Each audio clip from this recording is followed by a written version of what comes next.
Yo, what's up? OC, we're here with you on the OC channel. There was another video I wanted to play. Hold on a second. Let's go back to Vacheron. Um,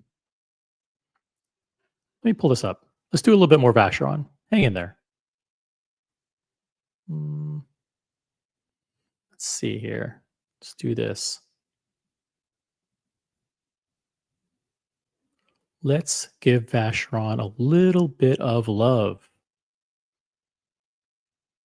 All right, let's do this.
There, I gave Vacheron some love.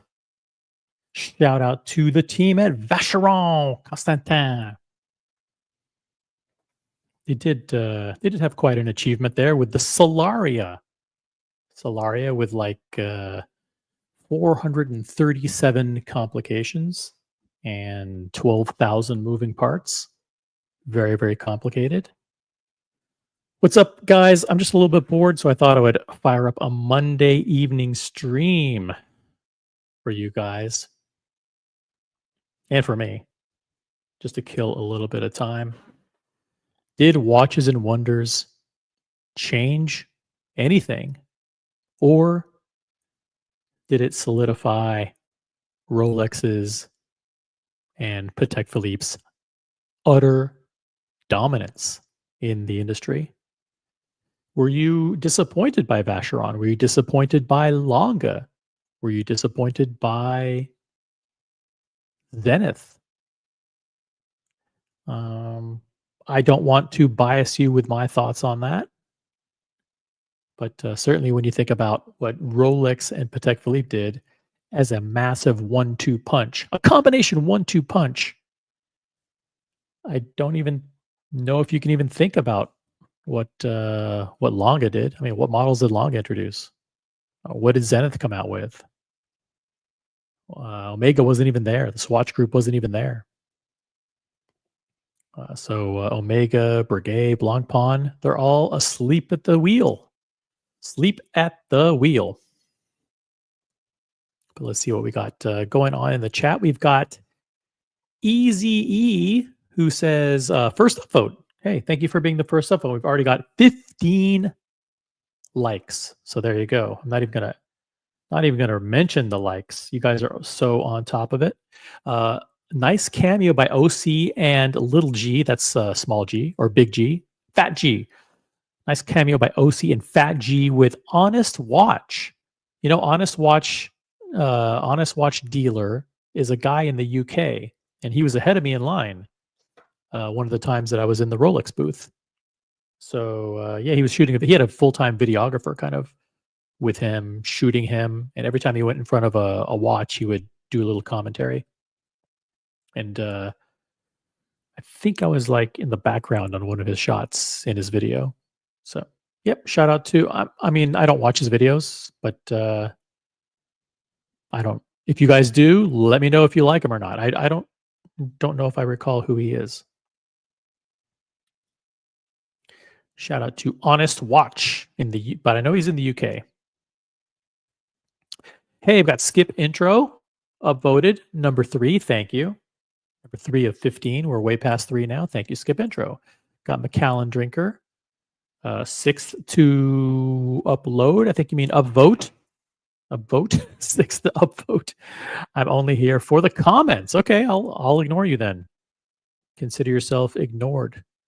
Listen, there's not very much good content on the screen. So yeah, just guys, if you can make the chat entertaining for Macallan Drinker, that would be much appreciated.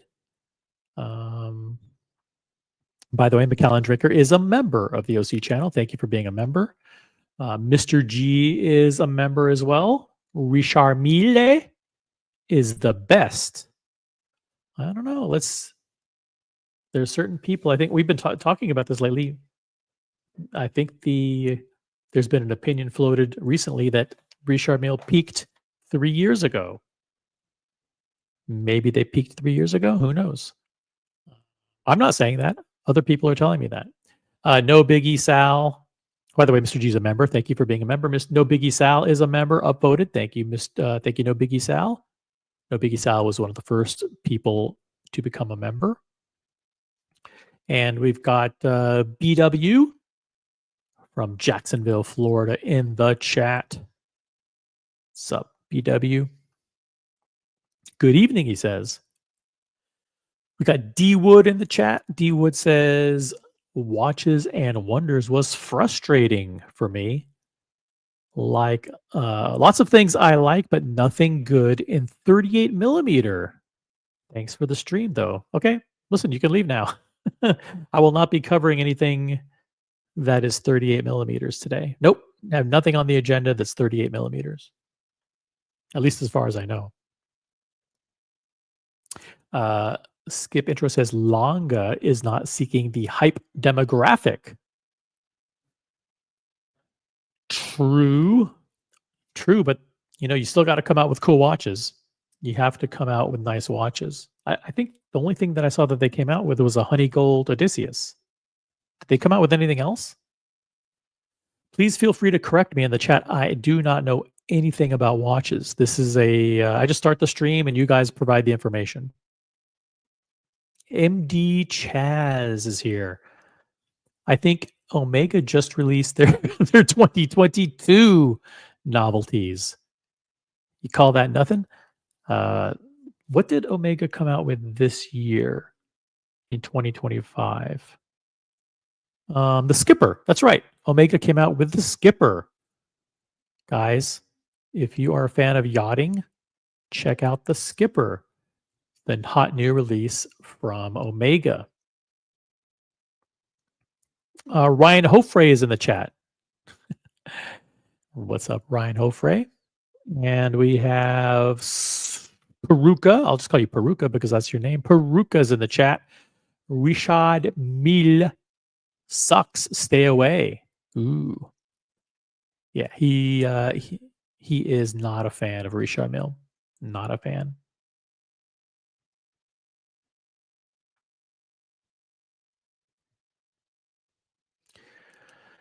Let's see here. Omega was affected by the Ukraine war. Really? Is that true? How were they affected? They because they didn't ship stuff into Russia for a period of time there. By the way, do you remember when all the brands boycotted Russia and they said they were closing all their boutiques in Russia? I wonder what happened with that. Interesting. Maybe they are they silently back into Russia? Oh, their sources were greatly impacted. Interesting. Interesting. D Wood says it's somewhere between perplexing and annoying. It's the jeans equivalent of having a 30-inch waist or a 36-inch waist. Uh, I never had a 30. Oh, I was for a while. I was a 36-30. Yeah, my jeans. I had for a time I was 36-30. I think I'm more like 30. I'm not sure where I am now. I can check, but it's not a big deal, and nobody cares. Nobody cares. Um, BW says, to be honest, the best things from Watches and Wonders are the Rolex Land Dweller and the new 1908 bracelets.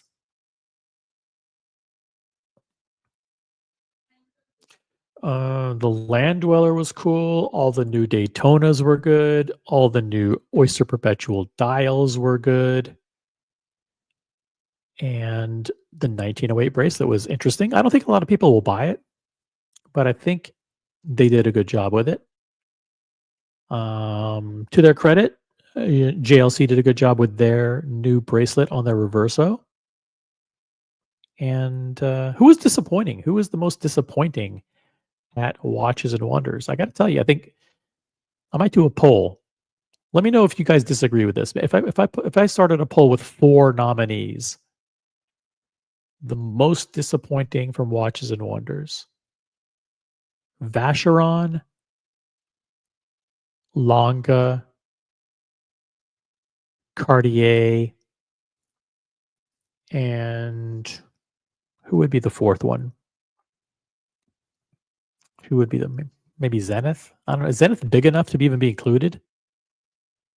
How about Tudor? Most disappointing of 2025. Vacheron, Longa, Cartier, or Tudor. I think that'd be a good poll. Let me know if you want me to make that. If someone super chats $1.99, I will create that poll. Or how about this? $1.99 to create the poll, and then if anybody super chats higher than that, you can replace one of the 4 nominees. Okay, so those are the 4 nominees: Vacheron, Longa, Cartier, and Tudor. If you super chat more than $1.99, then you can actually pick one of the nominees to replace one of those.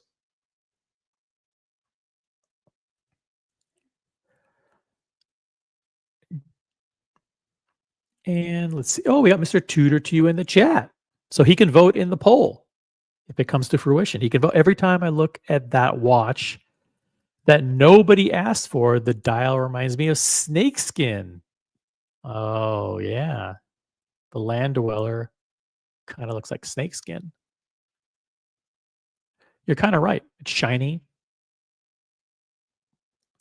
Tudor was disappointing. What did Tudor come out with?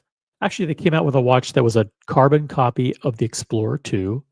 And then they came out with big Black Bay 68, which is basically a super big version of the 58, which nobody cares about.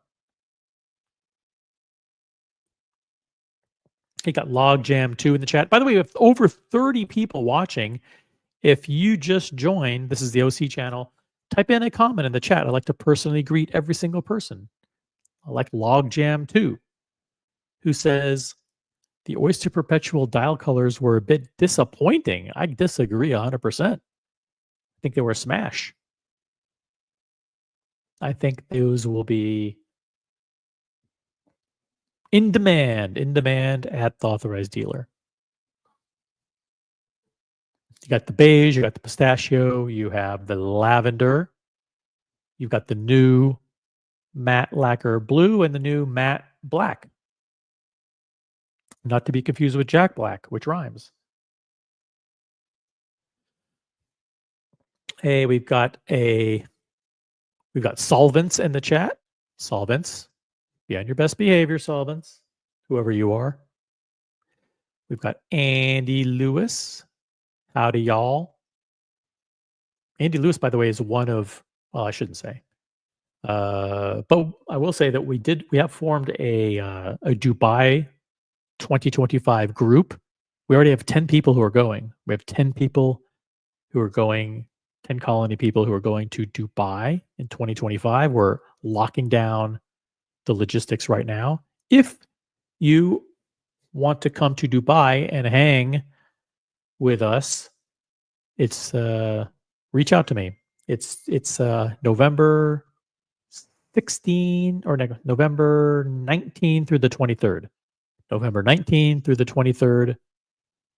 Most of us are arriving, I think, on the 18th at least, 17th, 18th, and leaving on the 23rd or 24th. So if you're going to Dubai, reach out to me. We do have a WhatsApp group with 10 people in it already, and we're making plans, and we're going to leave you behind.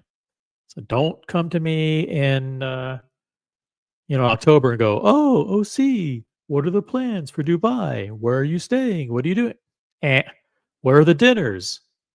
Don't even think about it. Can I get in on the dinners? No, you can't. Now is your time to act. By the end of this month, we will lock in everything for Dubai. And it's in November. Hey, Ryan Hofre. Flamingo blue highlighted comment. Make the fucking poll. Okay, let's do it. Let's make the poll. All right.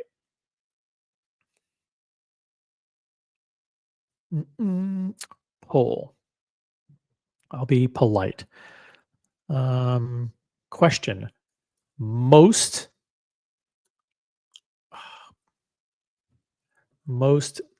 disappointing releases at watches. I'll just put it Watches and Wonders 25. Most disappointing releases. Number 1, Vacheron. Number 2, Lange. Number 3, Cartier. Number 4, Tudor. Boom. The poll is live. Poll is live. Thank you, Ryan Hofre. You wanted the poll. You wanted the poll. You got the poll. Hey, we got Watch It's Brian, member of the original OC channel. Hello, OC. What's up? Hey, we got Speedy Horrendous in the chat. Oh, never mind. Mr. Tudor Chew says the 68 is nothing like the 58. I couldn't tell you. I did zero research on the Black Bay 68. I have no idea what it looks like. I just thought it would be 10 bigger than the 58. And that's all I know about it. If anybody wants to jump on the panel, there's no topics. There's no real topics tonight. We're just shooting the breeze. It's just a Monday night. Killing some time. Killing the time. We got Johnson EDC in the chat. Good evening. What's up? Hey, look who finally made it. Logan Hall's Grill Streams. Jeez. It's only been about 30 minutes. Glad you could join us. Solvent says, I'm an old-time viewer, but haven't been here in a year. Hope everyone is well. I always behave. Oh, okay. Thanks, Solvents. I'm giving Mr. Tudor to you a lot of, I'm being very fair to Mr. Tudor to you, giving him a lot of airtime, voicing his opinions because he deserves it. Now, if he loses the poll, it's not my fault. I would never encourage anybody to vote for Tudor in the poll. I actually think of the four, Tudor was not the most disappointing. How about that? See, I'm actually on your side this time, Mr. Tudor, to you. If the 41 millimeter Smiley introduced in 2012 wasn't large enough for you, this Black Bay 68 is 43 millimeters. The Black Bay 68 is very similar to the OG 41 Smiley. I don't even understand what he's saying. I don't understand a lot of what Mr. Tudor to you says because he's talking about Tudor. And I kind of tune it out. Simple three-hander, I know what that is. Tapered bracelet, I understand that. And no rivets. Hey, there's no rivets. No rivets on the new one. That's cool. I'm all for that. I do not like the rivets. Hey, we got CQ the watch guy in the chat. Dubai, baby. That's right. Are you going to Dubai? Reach out to me on Instagram, or if you have my number, on WhatsApp. We will add you to the group. We've got already 10 people going. It's going to be fun. I think I won't tell you where we're staying, but I'm looking forward to hanging out, playing some tennis. I'm going to play some tennis, do a little poolside recreation. Hey, we got Rick B. Hello, all first-time viewer to the channel. Well, welcome, Rick B. This is the original OC channel, Smart Watch Talk for the Smart Collector. We do live streams, so make sure you're subscribed. Hit the subscribe button, and make sure you turn on all notifications. Select that little thing that says notifications all, because we don't do any videos. We don't do shorts.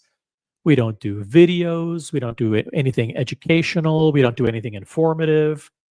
We don't do anything entertaining. Nothing of value, just live streams. And the live streams are unpredictable. They're not planned. They're completely unplanned.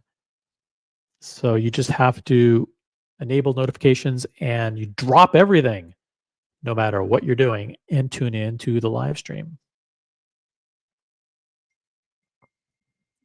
But welcome. And Rick B, tell us about your background. Are you into watches? How long ago did you get into watches? What's the kind of the key or signature piece in your collection? Tell us about yourself. Welcome to the channel. Hey, Vimal's in the chat. Vimal, Watches and Wonders 2025 reiterated that Rolex is king.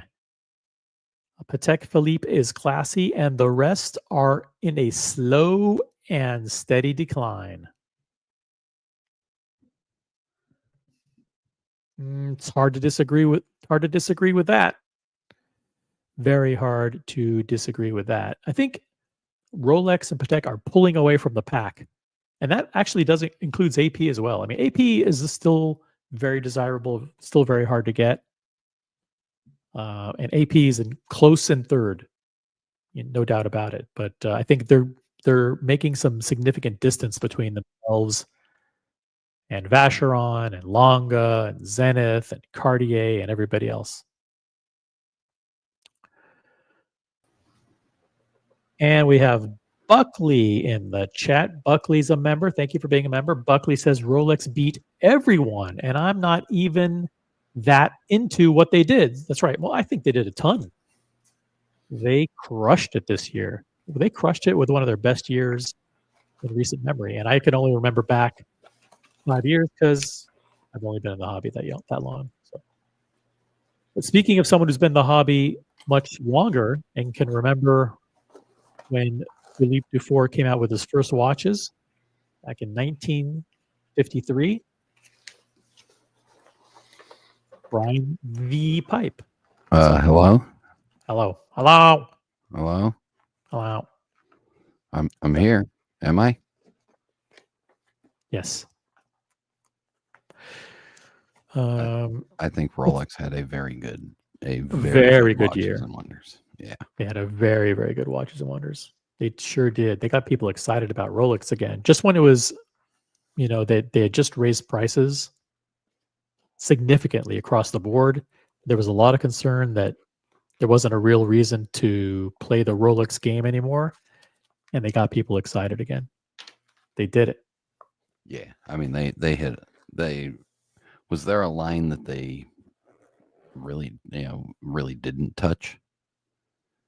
They I they guess they nailed were. everything. They nailed everything. Even if they didn't do anything to the Submariner, didn't do anything to the Yachtmaster, didn't do anything to the Sky Dweller, and that's totally fine because, and they didn't do anything to the Datejust either. You know, Except come out with the new and improved version. Oh, so I think this is going to be a more unisex version. I think the 36 in particular is going to be a hot watch for the ladies. I don't know. I'm just going to guess. I think they designed this first iteration of the Land Dweller to be kind of fashion oriented with those big numerals. Yeah, a little more uptown and less uptown girl. Yeah. Yep. There you go. By the way, Skip Intro asks, how was the McDonald's in Geneva? I only ate one thing at McDonald's in Geneva. After I went to the Patek Philippe Museum, was walking back, passed by a McDonald's, had to stop and get the fried apple pie. And it was fantastic. It actually wasn't sweet at all. It surprised me how the filling, which by the way was not only piping hot, it was actually like scalding hot. It was just unbelievably scalding hot.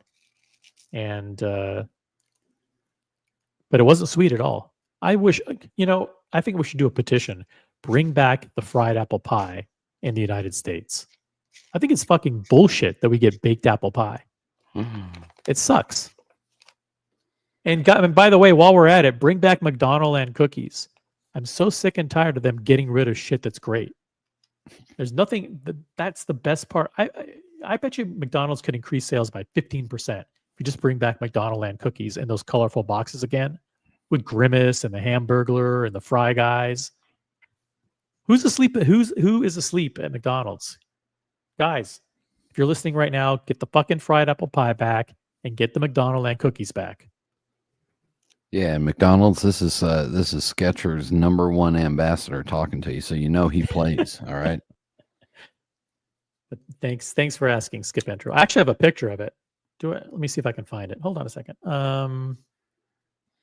So every time I've been in Germany, Denmark, I've never been to Switzerland, but when I've been in Germany and Denmark, I've always gone to Burger King because I love their Burger Kings. Burger King is much bigger than,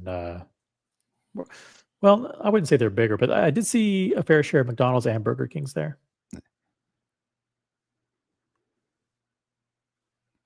And I still remember the first time I was at a Burger King in Denmark 20-something years ago, and they sold beer there, and I thought, shit, it's 11 o'clock in the morning. I want a regular hamburger. Yeah, I'm gonna have a beer too. Mm-hmm. I'm going through my. Oh, I got it. Hold on a second.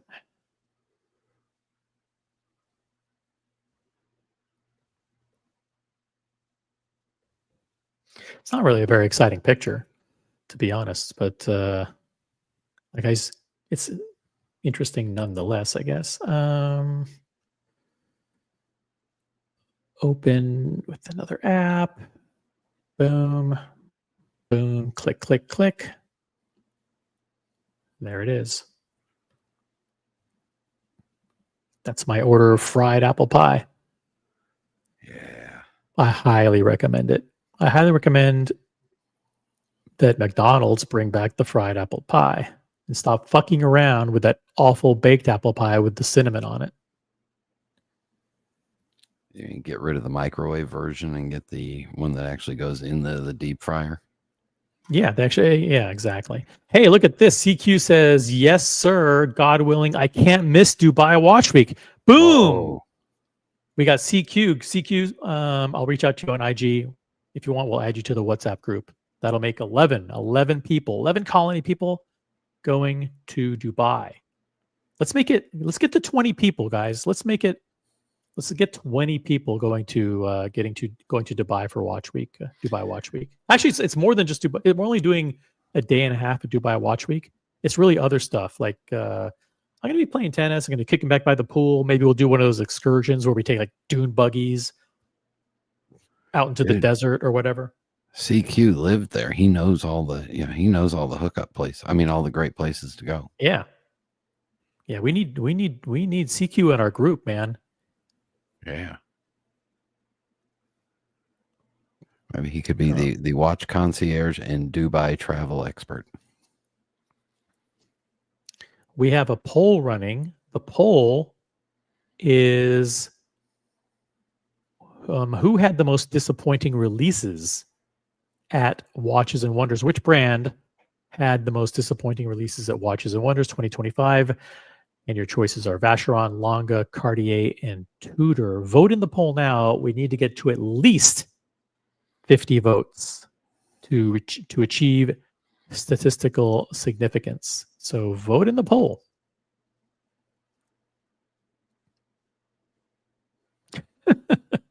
Add Rolex to the poll. I want to be the single voice of dissent. I don't think anybody, even if you're trolling, could say that Rolex had a bad year. Rolex had an astonishing year. Hey, Buckley says, after watching the Masters, that's the Masters in Augusta, Georgia, that's a golf tournament, and seeing all the Rolex on the players and the crowd, it's hard to argue wanting any other brand. Reach for the crown. That's right. Reach for the crown. I'm excited about Rolex again, but I have not asked for anything yet. I have to think very, very carefully about what I ask for because I don't want to. I really want to think carefully because if I ask for a $50,000 watch, I got to be prepared to pony up the bucks, and it's going to be tough. Still a lot of money. Yeah, remember back to like 3 years ago when we had all these requests in with all these different ADs, and we knew that good God, if my requests all came in one day, that would have been more than like the gross national product of some small country. I know, but you'd still do it because they're selling for over retail. So it would be like turning down free money. I would have had to. Yeah, well, that would have been the end.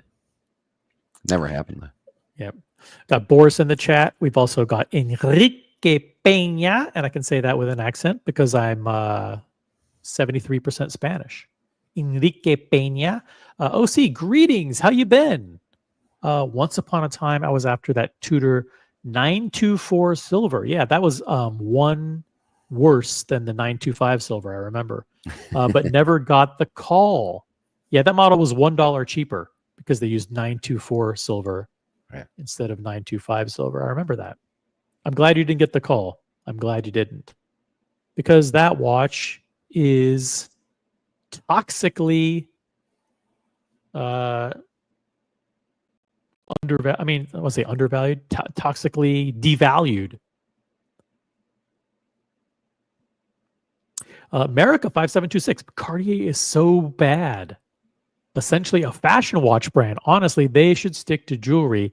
They didn't come out with anything this year that was interesting. Actually, the one thing they came out with was that awful, ugly jump hour watch. That, I get it that they introduced that one originally in 1928 or whatever, but who's going to really buy that? It's a fucking joke. It's this big slab of metal on the front. It's ugly. There, I said it. I wouldn't call them a fashion watch, but they didn't come out with anything great this year. And maybe it just wasn't their year this year.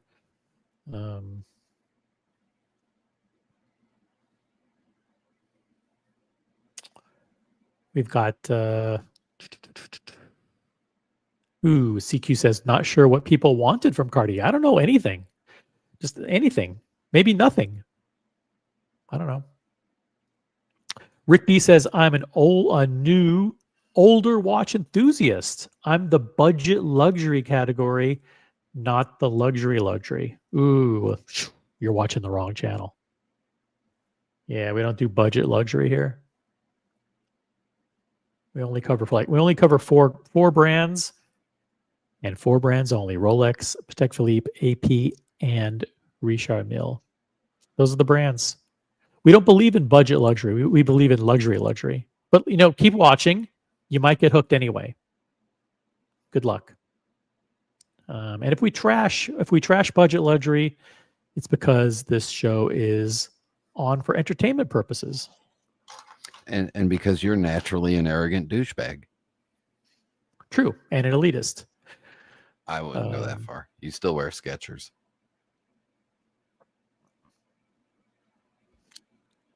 By the way, I'm gonna pull something up.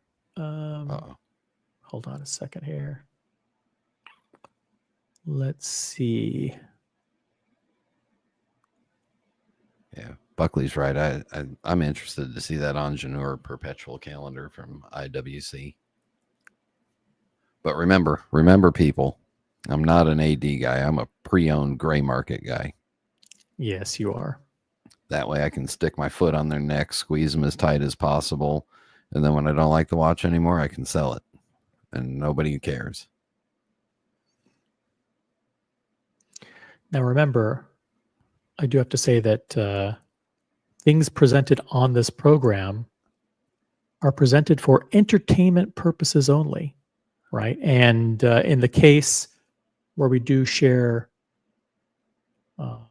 content, and that content is copyrighted by somebody else, owned by somebody else, we do so with the spirit of fair use under U.S. copyright laws. So just wanted to share that. Remind you of that. And also people keep in mind it is low quality entertainment as well. The lowest. Absolute lowest. No, I've seen some others that are lower. Mr. G reminding everybody to use if you're a member of the channel, you have custom emojis, guys. Use them. Use the emojis.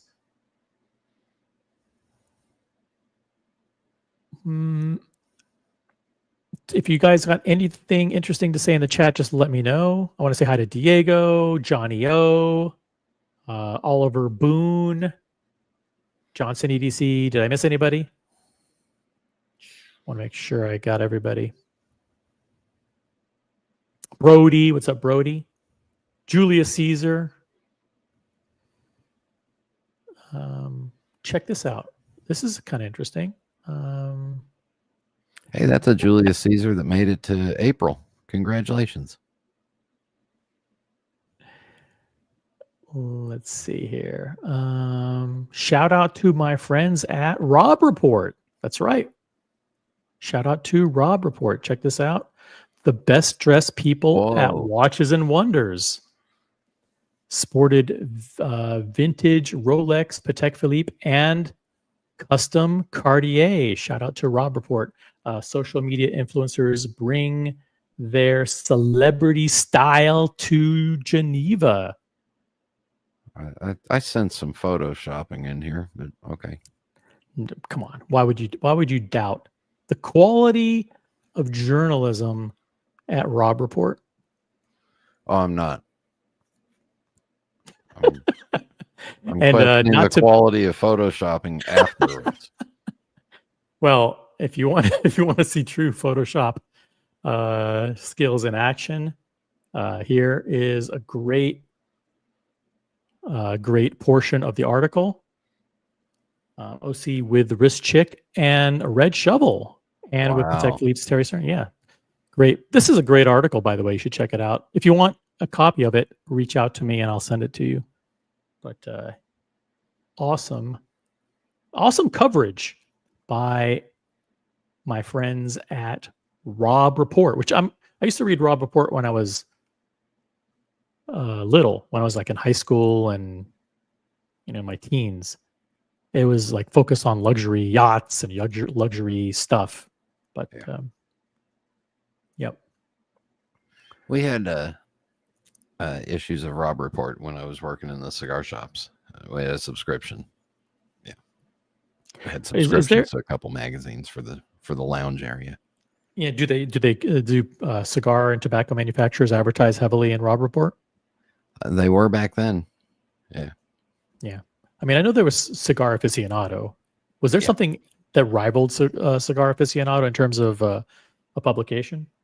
No, there was a couple that tried, but none came close.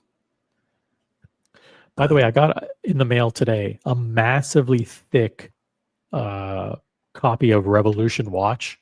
Oh, And I opened it up and I realized this must cost a fortune for them to make every month. I mean, absolute. I mean, I thumbed through the whole thing, and it's article after article after article, and then ad after ad. It's like, and it's listed. The newsstand price is $14.95, and I don't. I mean, I've seen it on the newsstand. I can't imagine someone paying $14.95, but it's worth it. If you don't have a free subscription to Revolution Watch, you should.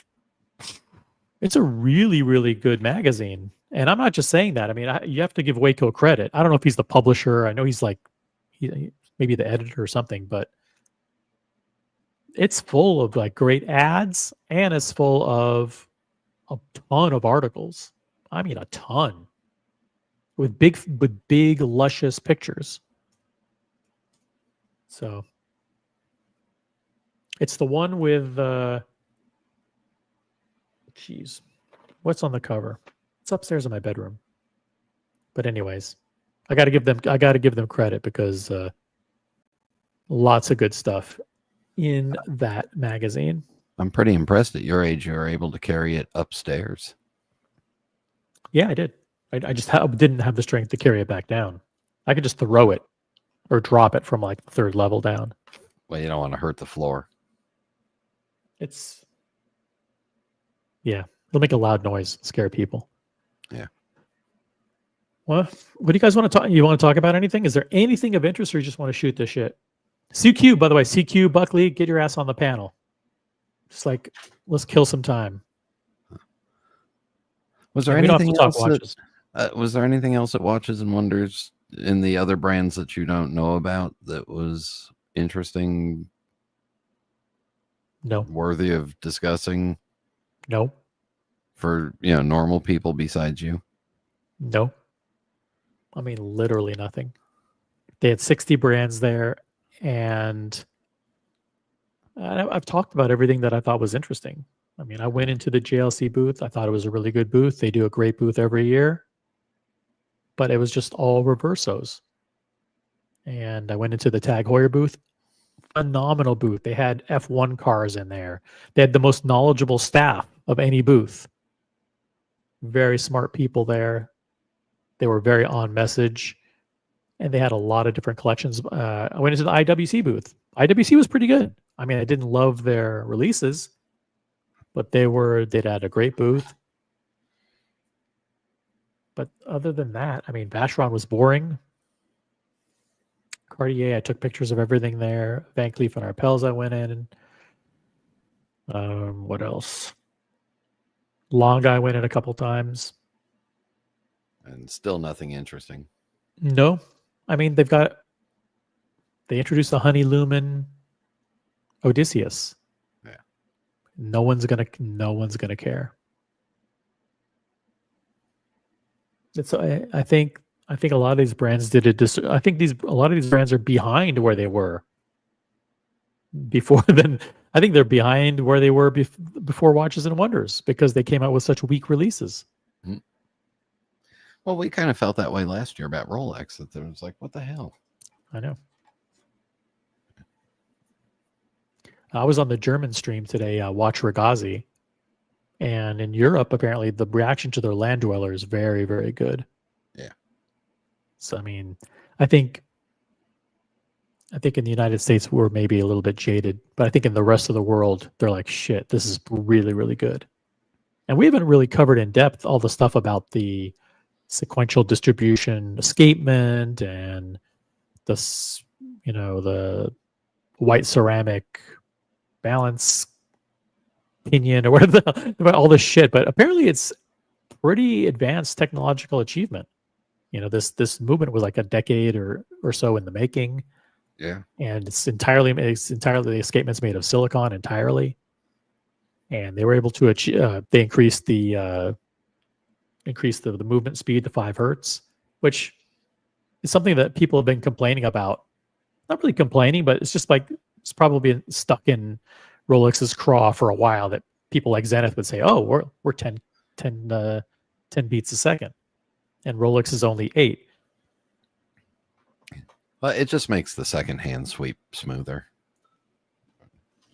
Yeah, and then for things like a chronograph, when they actually get around to rolling that into the Daytona, it makes sense because nobody times anything in 1/8 of a second. 1/8 of a second.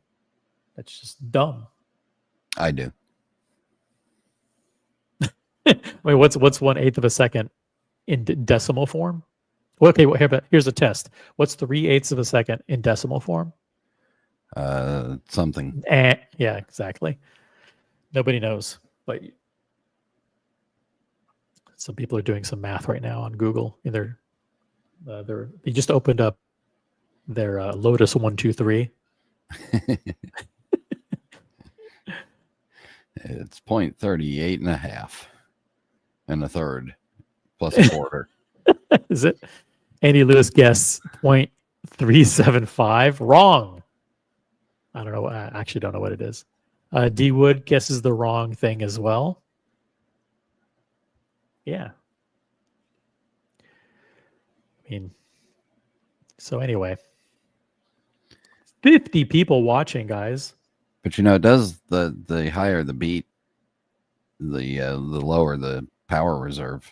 So I know, which is why they also had to really, like, some of those parts are like friction free, and require no lubricant, and that actually increased, what they did say is increased the efficiency by 30%, which helped them get up to 66 hours power reserve. Because that's kind of like, if you have most of their lineup now is 72-hour power reserve. If they came out with a watch that was like 48-hour power reserve, people would be like, hey, what the fuck? I mean, this thing doesn't even last very long. So they had to. God damn it! I want to lay here on the couch for the entire weekend and have it stay wound. Exactly. So, all right, good show. Yeah. All right. I mean, great show, guys. Send your cards. Oh, and the letters. poll. The poll. Let's see how things are going in the poll. We need to get to 50 votes in the poll. Who is going to be the lucky 50th vote? Someone vote in the poll immediately, quick, so we can close it. If you haven't voted, please be the one to vote. And we will read the results. And the results are binding on the watch community. Here's a thought for you regarding Rolex. So I was sure they were going to introduce some complications into the 1908 line. Because remember, the Cellini had the moon phase, had a date, had a dual time. Yeah, had a couple things. They didn't do that. What do we think the chances are that they start introducing complications into the land dweller? I think low, because I think they're gonna do a lot of research on that time and date only movement in the field. Yeah, and figure out how reliable it is. And they're not going to do anything to it. I mean, they may have plans to do stuff to it already, but I don't know. Hey, Buckley, what's up? Boring Monday night? Yeah, nothing. Yeah, kind of. By the way, the poll just closed. Here are the results. After you voted, the most disappointing brand at Watches and Wonders, Longa, 30%, tied with Tudor, 30%. And then you had Cartier coming in. Longa and Tudor tied for first, 30% each. You had Cartier coming in next with 25%. And Vacheron in last place, which is actually a good thing in this poll, at 14%. So people gave Vacheron a reprieve. They still thought a quarter of the people thought Cartier had a bad release, and Longa and Tudor not well loved by the audience. I don't even know what Cartier did. But you don't have to pull it up. Yeah, I'm not going to. They did the ugly jumping hour thing with the, remember, with the window. No, The bathroom, I honestly the don't know bathroom, anything. the bathroom scale looking thing. Yeah, it looks like a bathroom scale. Oh, right. I don't know. Yeah, no, not for me. No. Buckley, No. back in the old days, the bathroom scales, the bathroom scales used to have needles, and they'd move through the scale, and that was back in the old days before they were remember all that. electronic. And then you'd have Now a little dial on the bottom, the roller, so you could calibrate it. Yeah. And get it to 0. Well, you could cheat it and make yourself a little lighter. mine's digital. It goes straight to my phone. I don't even have to look down. You believe that? The Tank Aguichet is the worst watch ever made. Whoa. Yeah, a lot of hate on Cartier. I don't know what. I don't get it. I mean, I don't know what they released, so obviously they didn't release anything good because no one's talking about it. But I, as a brand, as a watch brand, I still like them. I like them too. Maybe it was good that they did nothing. They introduced the Francais, a revised Francais last year, right? And I think Cartier, JLC, Breguet, some of these brands are hard to appreciate if you're far from a major city, because it's not. I mean, I don't know. What are you doing with a Cartier in North Dakota? Well, Cartier's got market penetration into just about every market above 1,200 people. Yeah, it's just I don't know. It just doesn't go. It doesn't go with the imagine walking around Montana with the cowboys and you're wearing a fucking Cartier. It doesn't work. While on the set of Brokeback Mountain. Yeah, I was thinking more along the lines of the cast of Yellowstone, but yeah, sure. I don't know. I just think it's hard. It's hard for those watches. But I don't know. I don't get the hate. I think they're a great brand. They make a lot of really nice shit, and they make a lot of shit that's,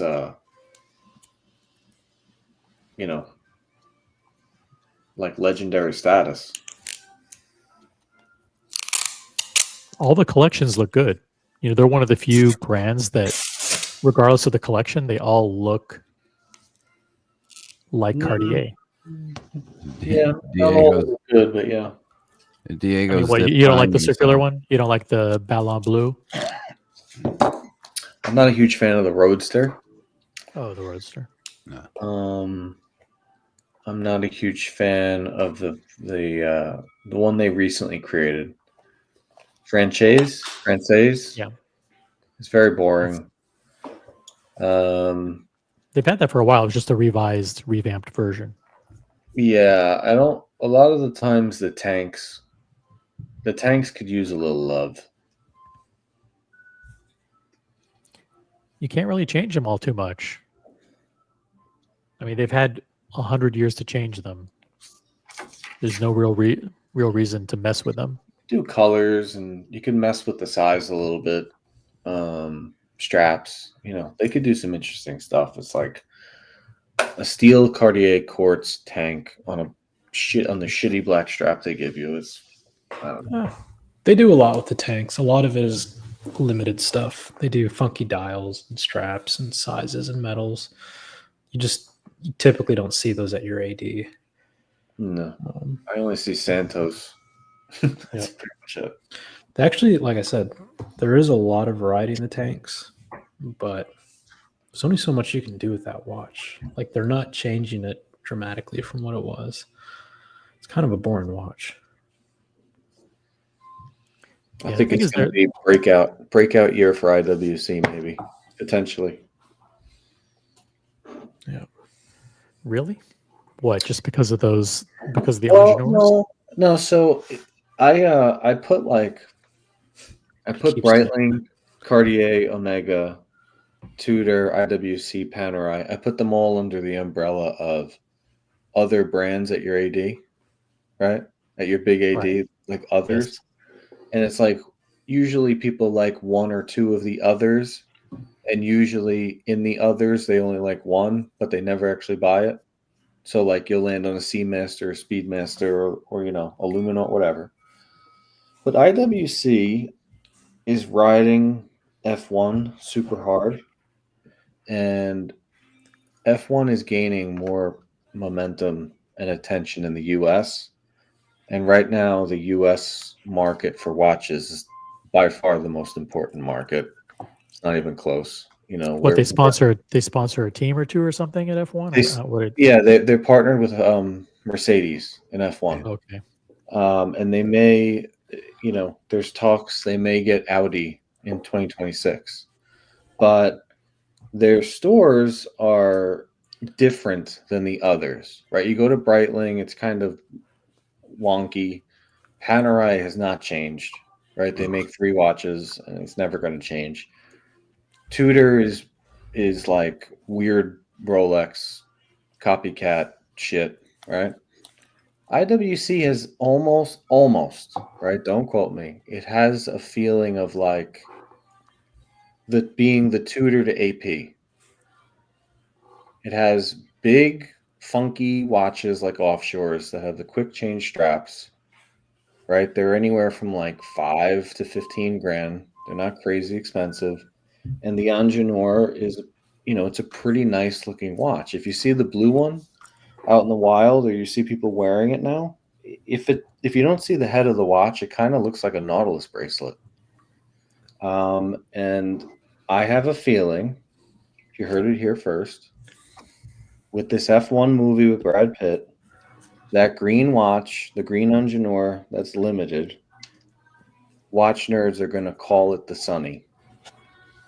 Because Sunny is Brad Pitt, and it's going to be limited edition, and you're going to hear people by the end of the summer calling that watch the Sunny. So I'm not saying they're going to be over retail. I'm not saying any of that. I'm just saying below Rolex and in between all the other brands, I think they may have their own little spot. And everybody in our group at some point or another has kind of talked about wanting or liking an IWC. Like Diego has the I forgot the one. I think it's the Mark 15, or right. I can't remember. I have the Lake Tahoe. I have the Ingenieur. Brian has the Mercedes AMG one. OC, you had an Ingenieur on order. Rose Paul's kind of into it. Evan likes the Perpetual. Like everybody kind of likes them, but no one will pull the trigger.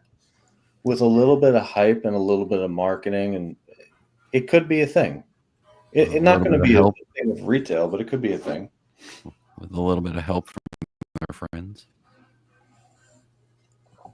Yeah, I don't know. I think it could break out. That's all I'm saying. This is limited to a certain number of pieces, right? How many? Yeah, 1,000. So if they sell out, right? If they sell out, they'll do another limited. Who's to say they won't come out with a white ceramic Ingenieur? Right? And it's like, okay, yes, AP makes a nicer, better ceramic, obviously. It's also $120,000. This is 20 grand. So like if you want that look, right? Who's doing it better at 20? Who's making an integrated watch like this at 12 grand better than these guys? I don't know. Yeah, it's funny because when this was when the Ingenieur came out in 2022, when it was announced in 2022, people thought 11,700 was way overpriced. It is. But now it is. That's Submariner territory. Stupid. It's GMT territory. Yeah, but you got to remember, you can't. I mean, you can get a sub, but you can't get a GMT still. And this doesn't really compete with a GMT because this is more on the level of like a Datejust, right? But the awareness of F1 hasn't been a huge thing in the US until recently. We have Vegas, we have Miami. I think there's talks of them doing Texas next, one of the cities in Texas. But it's growing. It's growing in popularity here. They're already in Austin. Okay. F1's been in the United States for a really long time. But the awareness hasn't been there because the U.S. has NASCAR, which is, I mean, if I you, don't if you think- watch I- both, it's not even close. Which one's better? I don't think F1's ever going to take off in the States. I mean, there might be a couple years where it's popular to be into it. Like that's where you go to flex. Like, yeah, I don't know, I got dude. tickets to Miami and Vegas I'm is going to huge. Miami. I'm going to Miami. Like that'll be a thing for a while, but it's had its chance to flourish and it just doesn't. I disagree with you. I think we'll talk in 5 years from now. I think it'll be a thing. I mean, it's kind of undeniable, right? It's fucking Vegas crazy. was kind of a flop. Everybody that I know that went to Vegas, and from what I've read, people aren't really excited to go back. I think Miami is the one. But they've always been in Miami, right? No, I don't think so. I think it's like 3 years or less, 4 years or less.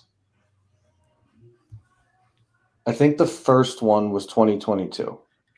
I think. Okay.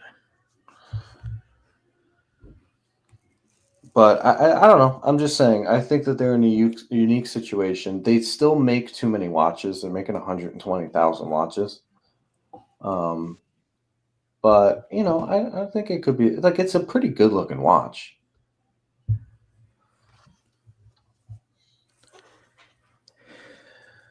Yeah, they do make 120,000 watches a year with an average retail price point of $6,000 per watch. Yeah. But I think Vacheron fucking blew it. I know they made some impressive watches, but nobody's It was the talking about worst. anything they did. It was terrible. Yeah. Horrible releases. Yeah. I get it. How they spend years creating these mega complication statement pieces that their engineers are really proud of. AP did it with RD4, whatever they call it, Universal, and I'm sure Longa's done it. And it's so I guess that technology or that engineering does trickle down into other products over time, but it just has no real impact on the watch buying public. That should not be your focus at Watches and Wonders, right? Like, look Well- what Vacheron did. Oh my god! It's like, dude, any of these brands could do that shit if they wanted to. Like, no offense. They didn't do anything that anyone said, I'm going into the boutique to talk about this or ask for this. And that's the most important thing. Right? Can we Which brand talk about those dials? How ugly they are. for Vacheron? Yeah, people love them, but then I say, okay, would you buy a Patek that had a giant Maltese cross or whatever the hell on the dial carved in? Who said they love it? I think a couple people in our group love it. Yeah, think I anybody- don't understand this. I saw this in person, and I don't get it. No, I don't get it. Imagine a Rolex with a giant Rolex crown on the dial, and then like a bunch of guilloche everywhere. Oh, I want that. Ugh. Yeah, I don't get it. I don't get it. Why would you Vacheron. be buying a dress watch, right? Why would Who's they put going to the buy date this as a dress six? watch? Now, to be honest, there is one that looks better. I mean, slightly better. Let me pull it up here.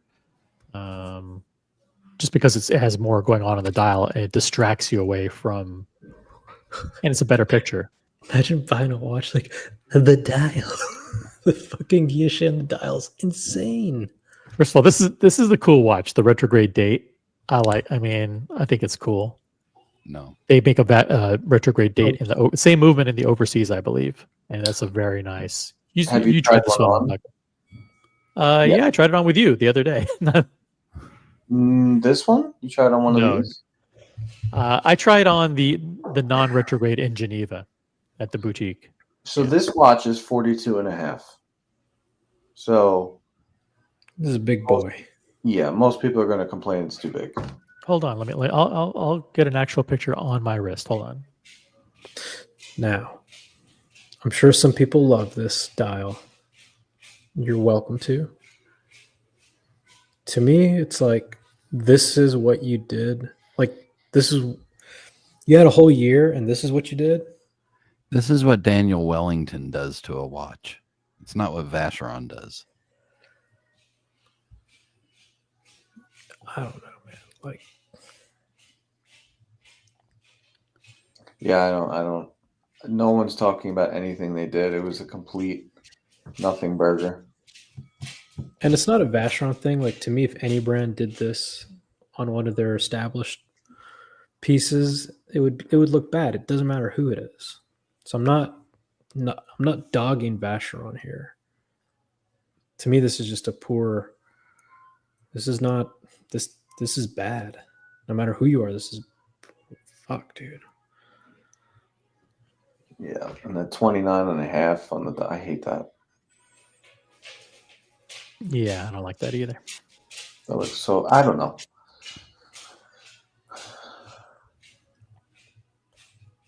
Can you imagine OC if they had 31-1? I mean, really. What about 7-8? You guys super chat. Brian, Super $3. chat. Go ahead. Thank you. Thanks for Ingenieur, nice in person. Thank you, Ryan. They are. When I saw the Ingenieur, put it in my hands, did the old hand test, like, oh, this is nice. You know, bracelet felt good. Clasp was quick action, secure. It felt nice. It passes that test for sure. Did anybody see the little documentary that IWC released today on the making of Brad Pitt's green one? No, I'm not into watch. Like, you make fun of watch nerds, Buckley, but you consume the most watch content of anybody I know. I consume only if I care about it, right? Like I'll never click on a video about name a brand I hate. I'll never click on a video about Maurice Grossman. But No, but you hate Waco and you see everything he does. it's on my Instagram. Guys, we have a responsibility to stay in touch with current events and the news because we're reporters. Yeah. My bad. You know, this doesn't look so bad on your wrist. But what were you saying about the Brad Pitts? I'm sorry. Continue. IWC released a little documentary, like a 4-minute video today, on how they did. So Brad Pitt's Ingenieur is a custom Ingenieur where they made one of the vintage models. They remade it thinner just for him, and they gave him that green dial, and that's the one he wears in the movie. So they gave him current production. He was like, "The fuck is this shit?" They're like, "Sorry, we'll make it thinner." They gave him the older one, whatever the reference is. Yeah, those are great. It was a good video. I don't know. I'm kind of on board. Is that on YouTube? Yes. Is it? Let me see. Yeah. Oh, see, this is a big no, by the way. Oh, so Brad Pitt's is on the right. I don't know what this is. I don't know what this video is. This is not the video. No. Are those the same watch or are they different? It's from the actual IWC YouTube channel. Oh, okay. Hold on.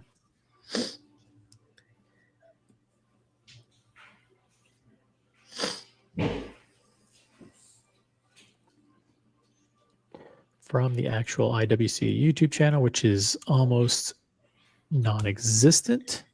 You have to search International Wasthausfolgen Deutschen. Right here. If you type in reference 1832, it'll pop up.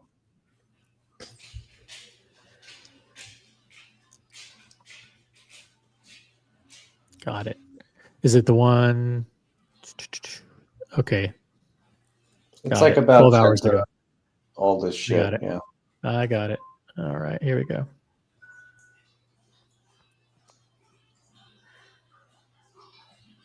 You know how the watch nerds are into racing.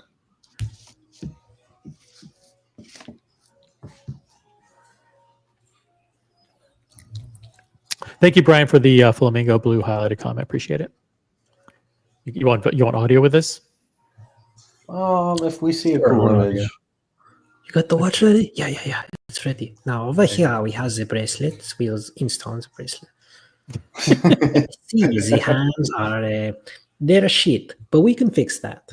Who's this woman? Fire her. What are you doing? You should be working. But that's I'm only 5. I told you, do not go over at 11,000 RPM. What are we doing over here? So it's Genta's, so I mean you could pause it on that image. It looks kind of cool. Yeah, the originals are really So that's what they Great did. They took the portion. original for Brad. They took the original and they made it thinner and gave him a green dial. Why he wanted that, I don't know. well, he wears a vintage 222. He wears, I think, He's a what is real he, watch guy. 3700 Nautilus. So he's gonna Google Ingenue. He's gonna be like, "Yo, this is the one I want." But I gotta say, I like this effort better than a bunch of fucking weirdos throwing a frisbee on the beach. Yeah, I like weirdos with frisbees. Yeah. Or how about Percocet Pete on a rooftop after getting out of rehab, getting a cubitus? Welcome back. We haven't seen you in 6 months. How you feeling? I'm feeling great. Good. We got you a watch. So, can we all agree that the old IWC Ingenue looks better than the new one, though? Proportions. No, I can't kind of ever see on agree the with you new on that. one. You can see on the new one where they kind of like they made it for people with diabetes.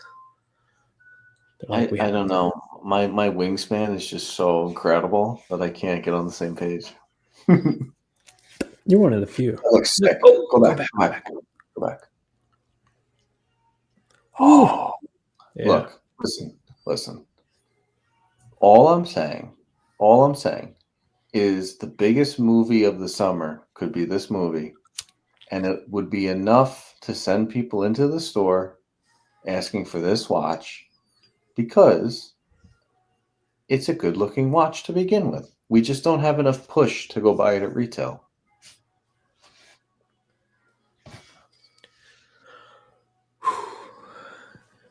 Yeah, I'm sure some people will simp to the movie and go buy it. Meanwhile, you like Brad Pitt. you get a picture of fucking what's his name from Miami Vice. You don't see me buying linen suits. Not yet. Speaking of sporting news, Brian, 7 Canadian super chat. Did anyone catch DeChambeau at the Masters wearing a Daytona with the flip lock hinge open? Yes. At the final injury? I didn't see that. Yep. But that Daytona on camera looked phenomenal. I think he had the new Panda and they caught it right on camera and my God. Fantastic. I'd rather have this Ingenue, like this one, not the new one, but like this one, than a 222. Oh yeah. Diego, you should get one. This is a good size for you. You should try to get one. No. The new ones are too big. No, I'm talking about the old one. Oh, impossible. You know how picky I am. It'd never happen. Yeah. Drawer watch. I don't think it's a drawer exactly. watch. Come on, guys. All old watches. Old watches aren't our thing. Come on. You own 3 of them. I wear them 3 times a year. You should sell them. Yeah, man. You're arguing for Diego to buy one, and then 3 seconds later, you're like, "Yeah, you should sell yours." Yes, you should. Okay. You're not a vintage watch. Guys, don't buy any old sports watches. I mean, unless you're like Lucky Bastard and you have like a fucking 5112, whatever it's called, right? 5513 or with a plexiglass bezel. But if you don't already have one, then you probably don't need one. Don't buy old watches. Listen, I tried on the new one. I was impressed. Yeah, it's not the worst watch. Like if you took, all right, take Rolex out of the equation, and you're like, all right, here's 15 grand. Go buy a watch on a bracelet. No, No, come That on. limits your choices to Omega, Tudor, IWC, JLC, if they have anything on a bracelet at 15 grand. If they do, it's horrible. And then what else can you get at 15? Cartier. You can get a Cartier, so you can get a tank, whatever tank you want. Yeah, I'm getting the IWC. I'm getting the Engineer. Yeah. And Definitely. let's change that up. Let's go 12 to 15 because I think I'd rather have a Speedy than an Engineer.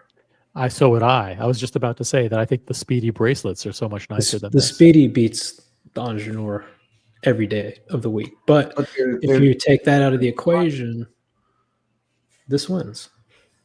yeah, but wouldn't you compare a Speedy to another chronograph? Like that's two completely watches I that can don't see coexist. I don't see complications, Buckley. I just see the watch for what it is. How progressive of you. I really don't. Like I don't think like you know what I mean? You don't think No, you don't think the watch. presence of subdials makes the watch a different, like a not comparable to say a time and date watch just because that's No. complications. Because I mean, for me, it's like, okay, which one looks better to me in the present moment, and I'm going to buy that one. And if it happens to be a chrono, it's going to be a chrono. You're going to tell me that the white Speedy doesn't blow all the Ingenieurs away? Oh, it I does. don't. No, I don't. I definitely don't think so. 1000%. No. The voice, maybe even the voice. No, I don't know if I'm a Speedy fan in general. The voice. I don't think I am. I don't really have like a yearning to buy one, and never really did.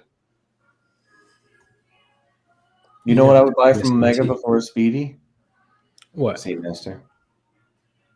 Seamaster? See, if I had my way, I'd be a Planet Ocean guy. Yeah. No, Seamaster would be my number one, and my number two would probably be Aquaterra. So Speedy would be third on my list.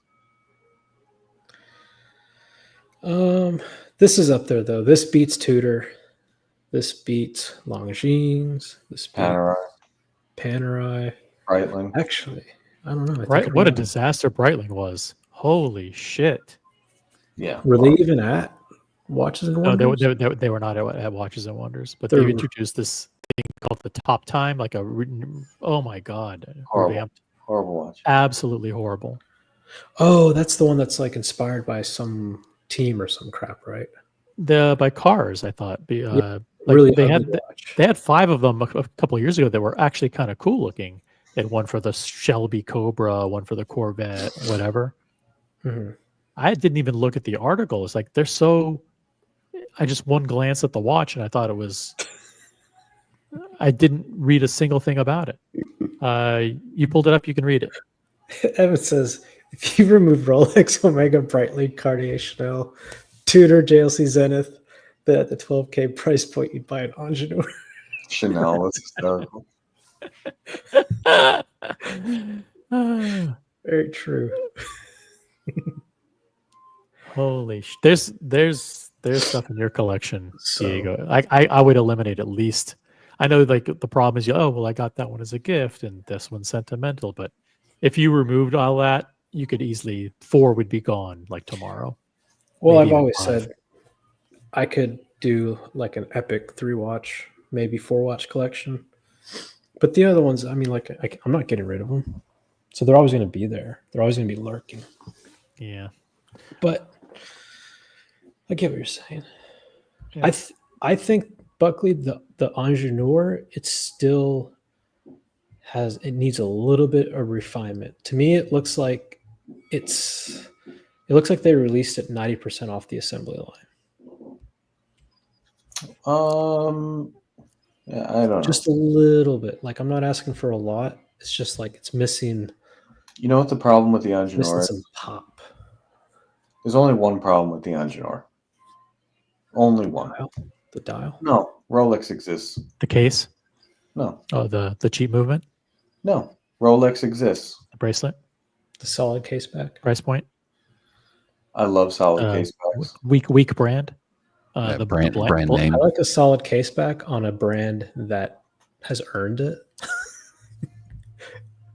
So not on a brand. It's like it's a cop out that they go solid case back. Yeah, remember when this came out? They said this was the same movement that was in the Baum and Mercier, right? Wow. I don't know about weak brand. I mean, they're partnered with Mercedes. They have a bunch of stores. They're doing 120,000 watches. Fucking Tide They have Pods history is in partnered with World War NASCAR. II. They have all sorts of stuff going on. Buckley, if your argument is like of the second tier brands, IWC is kind of positioned the less weakest. Totally get Yes. you. Yep, Totally. That's, I mean, that's my yeah. argument. Yep. And that's a fine argument, but that means nothing to anybody in terms of buying watches. We're gonna still buy subs. Yeah, I mean, that's a great academic assessment, but when it comes to actually buying a fucking watch, there's nothing that Buckley's- these brands offer. You know what Buckley's whole premise is? He's like, yo, Domino's Pizza, this is their year. You know, it's like, okay. Yeah, that's tough. All right. Yes, I'll go back. live in New York. of all the brands that Why used do to you be give a good, fuck? Buckley's right. Of all the brands that we used to actually consider, IWC is the less weak of them all. Whoop-de fucking do. Congratulations. Do you get a trophy for that? Can we go to All their website? Because I think they have better. I think God damn. God damn. the Domino's thing was kind of funny though. But I think their website, they might actually have some good stuff. Brody brings up the Pilot, the white ceramic Pilot. I tend to agree with him. I think those are better. You know, if you brought me into the IWC store and said, here's a $20,000 gift card, I'm not buying an Angenour. I'll tell you that right now. I'm White buying the Lake Tahoe ceramic first. Pilot. Lake Tahoe is my number one. Yeah, their chronos, they're incredible. Their Pilot's watches are cool.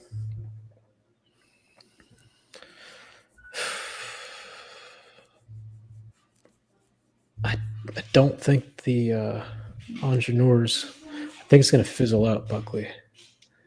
Is it Top Gun? Is that the one? Top Gun? No, Mine. That would be mine. Yeah. Brody likes. The one that Brody likes is down further. Keep going down. Keep I don't going know that I down. like those black dials.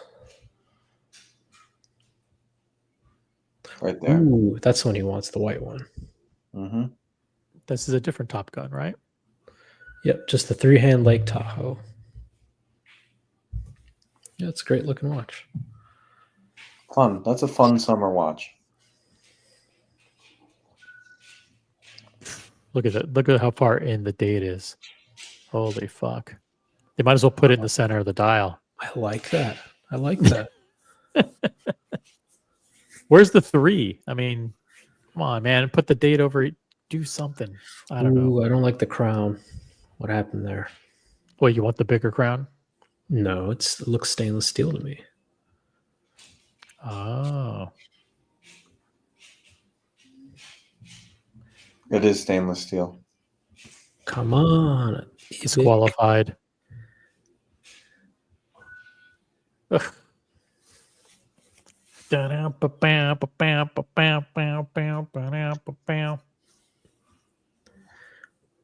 right. Well, I'll go back to loving Rolex. Obviously. Yeah, I mean, it was a nice 5 minutes. So pull up a Daytona.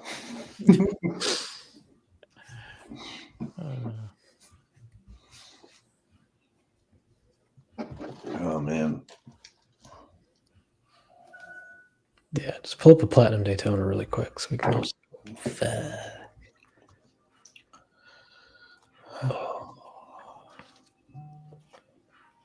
There we go. Just forget it. Damn. 69 people watching. You guys must have a extremely low threshold for quality entertainment on a Monday night, which is what I figured. If each one of them super chats $1,200, We will buy this watch. you can buy this watch. Depends. You got to factor in the taxes, Google. Google fees. That's Fuck. right. All right. Is, If each one of them, dude, if each one of them 3,000 super chats each. $4,000, you can buy this watch. that whole thing about like Apple Pay taking 30%, I thought that was just a joke. It's not. That's not true. That's not true, is it? I'm pretty sure it is. Yes, it's fucked up.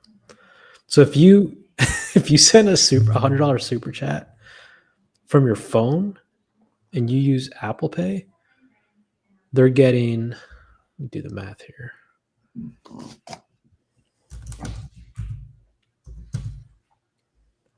Fuck. I don't think so. I mean, I don't. Let me see. How would you know whether or not someone super chatted on the phone or on the computer? You don't know, but fucking Google does. You get $49 and then the taxes. So you get $34.30 from a $100 super chat from the phone when someone super chats on their phone. It's ridiculous. Guys, do not super chat at all. Yeah. Forget it. PayPal instead. That's right. Yeah, we'll be setting up Cash App, PayPal, GoDaddy. Sorry, this screen is so small here. I wish Rolex would do a way where it makes it actually a lot bigger, but they don't even. You can't even double click on it. Make your tab. You need a magic trackpad. You can do it like that. It still doesn't make it much No, better. no. You got to make your tab narrower because you got a widescreen monitor. So when you share your tab, you can't just be full screen. You have to manipulate that window. Here it is manipulated. Nope. No. Go back to the one where there you go. Now manipulate that. How? Grab the top of your browser window. It's maximized. It's maximized.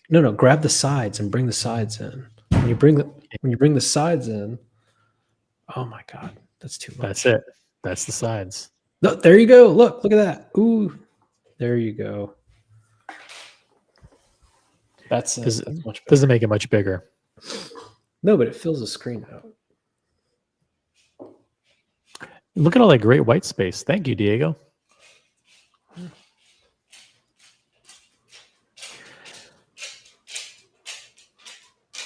And Breguet, nothing, right? What's that? Blanc Pond, they came out with a new 50 fathoms. Who Swatch cares? Group. Swatch Breathe and Group. suck. Yeah. Swatch This is a Group. disaster. It's a disaster. These companies can't fail fast enough. How are you Let's guys? open our own boutique. Yeah. Oh, speaking of opening boutiques, how about Watches of Switzerland closing boutiques? That's right. They announced that they're closing 16 boutiques. That's a lot. You know what that tells me? All those standalone tutors and tags and all sorts of shit. They're like, you know what? We're just going to put like a little display case in one of our flagship stores. It's okay if you have to drive an hour to go get your tutor. You know, we don't need to build an entire tutor boutique. Yeah, Watches of Switzerland to shut 16 stores. Now, who would have thought that they actually operate 155 stores in the UK? What the hell are they thinking? A lot. How could they possibly have 155 stores in the UK? Just so the viewers understand, there's not 155 Watches of Switzerland locations. There's a handful of Watches of Switzerland, and then there are subsidiary stores owned by Watches of Switzerland, such as Tudor, Tag, Bright, Omega. Yeah. Omega. And these are all, they look like standalone boutiques. Mono brand boutiques. Yeah. But they're owned by Switzerland. Yeah. Exactly. And if you live in a market that has ADs that sell those brands already, anytime you go by these mono brand boutiques, they're a ghost town. We call The worst watches, a year and a worst half. watches of Switzerland in the world is in New York City at what's the fuck? Help me out. One what's it called? Vanderbilt at one Vanderbilt. Where are we talking about? The watches of Switzerland in New York City at one Vanderbilt is the worst. Oh, awful. Waste of a Absolute space. complete. It's a complete fucking joke of a store. Yeah. Horrible. Like literally, I think they carry Cartier, they carry Omega, Zenith, Analog Shift, and like Norcane. And maybe Gerard Perregaux. Yeah. Gerard Perregaux. It's the worst. It's a disaster. It's OC, it's so bad that I walked by it one day and in the window they had this red sticker sale. So I went in. In the Omega case, they had put 15 or so Omegas to the side and they put red stickers on them. And the red stickers were 20% off. I swear. It is really an ugly store with an awful layout and terrible brands. Everything else. How can you close 16 stores and only put 40 positions at risk?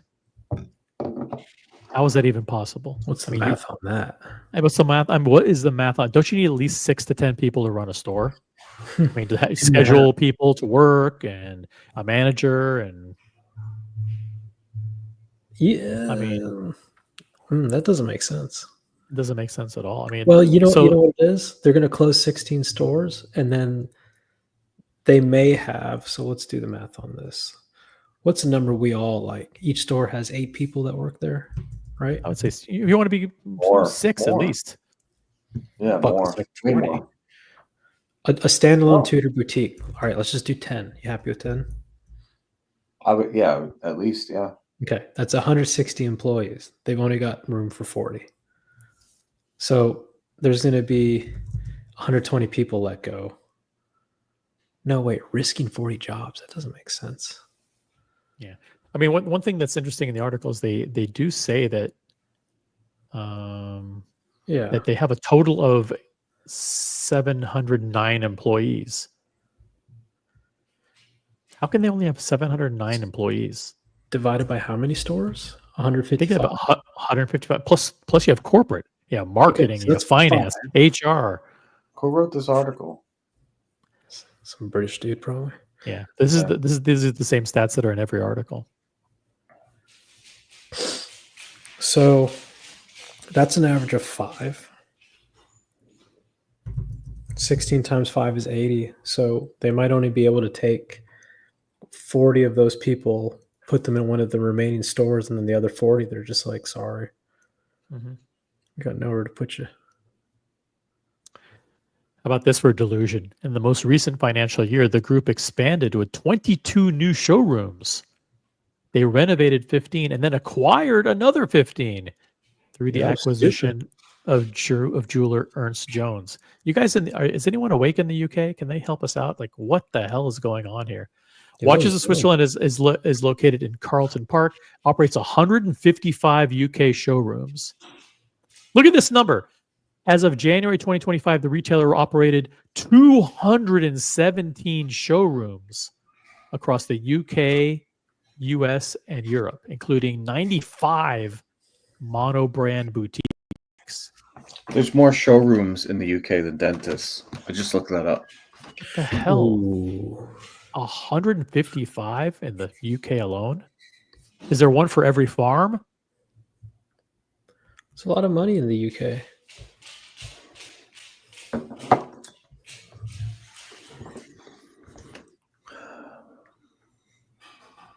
Wow.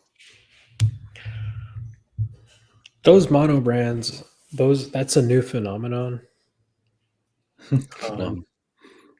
What? Did I say it wrong? No, you said it right. It's just a funny word, but like this is a phenomenon we've never seen. Well, It it's- is. It's a new phenomenon that there used to every be- brand thinks they're worthy of having their own their Yeah. own Yeah. single brand store. Like, hey, you know what? those, Panerai you is know so what those used important. to be called? They used to Yeah. be called flagship stores, right? Right. You've been to the fucking Vacheron? Oh, in Bucharest? No, Vacheron. Like, oh no, I've never been in New York. Like that's how it used to be. Yeah, you'd have a Now few every in the country. Yeah. Yeah, And now every couple. city, dude, every city has like a tutor. It's like, Yeah. what are you doing?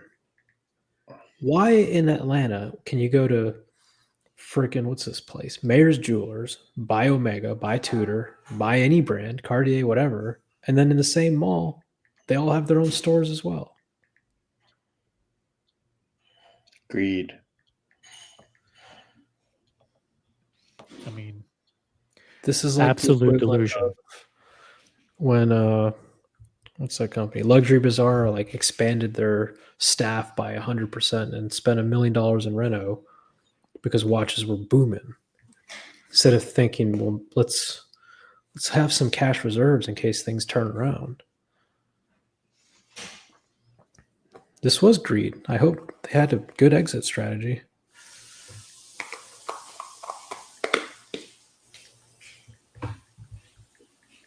I mean, did anybody, when they were opening up all these stores, go, "Hey, what happens if people stop buying watches?" And then everybody just laughed at him. Stop buying watches? Are you fucking? You're fired. You know, like Everybody's did no doing one it. Ask. But Rolex is opening up a ton of new Rolex only boutiques. We have to follow suit. Shit. That's not Rolex opening up. That's them putting a gun to an AD's head and going, "Do you want to live? Or do you want to Oh my god, dude! I found out what one of my ads is doing. Like they're not just doing a reno; they had to dormer the fucking building. It's 3 floors now. Holy shit. Yeah, it's crazy. I didn't know that. I didn't know they were doing that. They're like, but we're gonna have Rolex, right? Right? Oh, they're gonna have an outdoor patio, a rooftop bar, all sorts of crazy shit.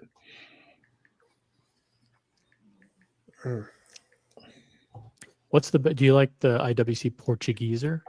Is that something that you would consider? No, I mean I like Of it, course. but I wouldn't consider it. I think it's Good answer. Good answer.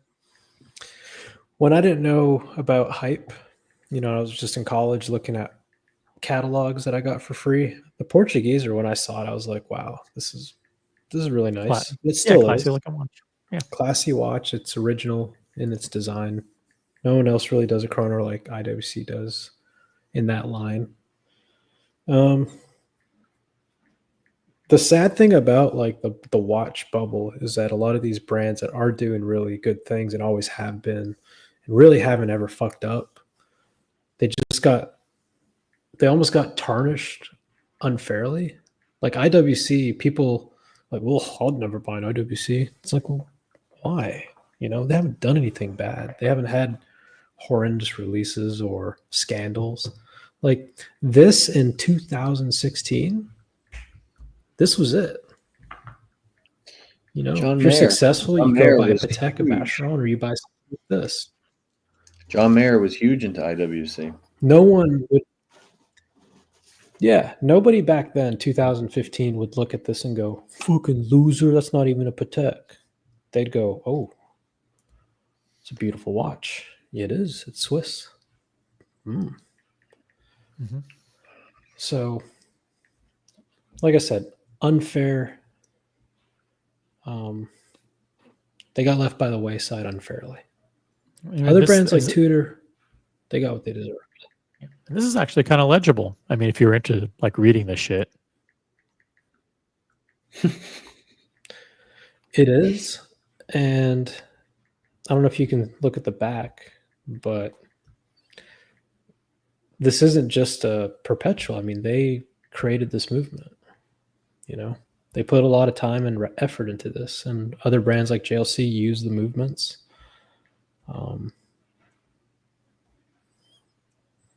It's no less of a feat than any other brand that makes their own movement. It's not as pretty. I think we can all be honest about that. Yeah, looks very machine made. Yeah. Very, very basic. Yeah. Easy E asks, when is the new Rolex headquarters being built? It's currently underway. It's being built for December 2026. It's going to be quite a fucking. It might even be like an attraction that I people think so. fly in just to go to. It's going to be really something. It's gonna be the biggest thing ever. I think it'll be early, probably Q1 or Q2 of 2027 before it's finally done. And there's gonna be a giant 3-story Bucherer in there. I'm pretty sure. It's not gonna be branded Bucherer, but it's gonna be. They're gonna have a museum in there, and they may even do what would be tours. really cool? It's If they had every model in the current catalog for exhibition. You make an appointment and you can literally see every single model. Like, welcome to the Daytona room. Right. That would be so sick. You know how much, like, if you could go do that, you know A how many living people library, would, right? literally, you know how many people would clear up like their wish list because, you know, a lot of the time you don't get to see any of this shit. Like right now, people are asking for that light blue Oyster Flex Daytona. And when it comes in, they're going to run, they're going to buy it. And on the way home, they might fucking hate it, but it's over retail. And they just wasted their allocation. Right. You know, the Rolex in Geneva is kind of like that. They have a giant wall with most of the current models there, including all the different dial configurations. And so it's kind of like a giant, here's what we currently make.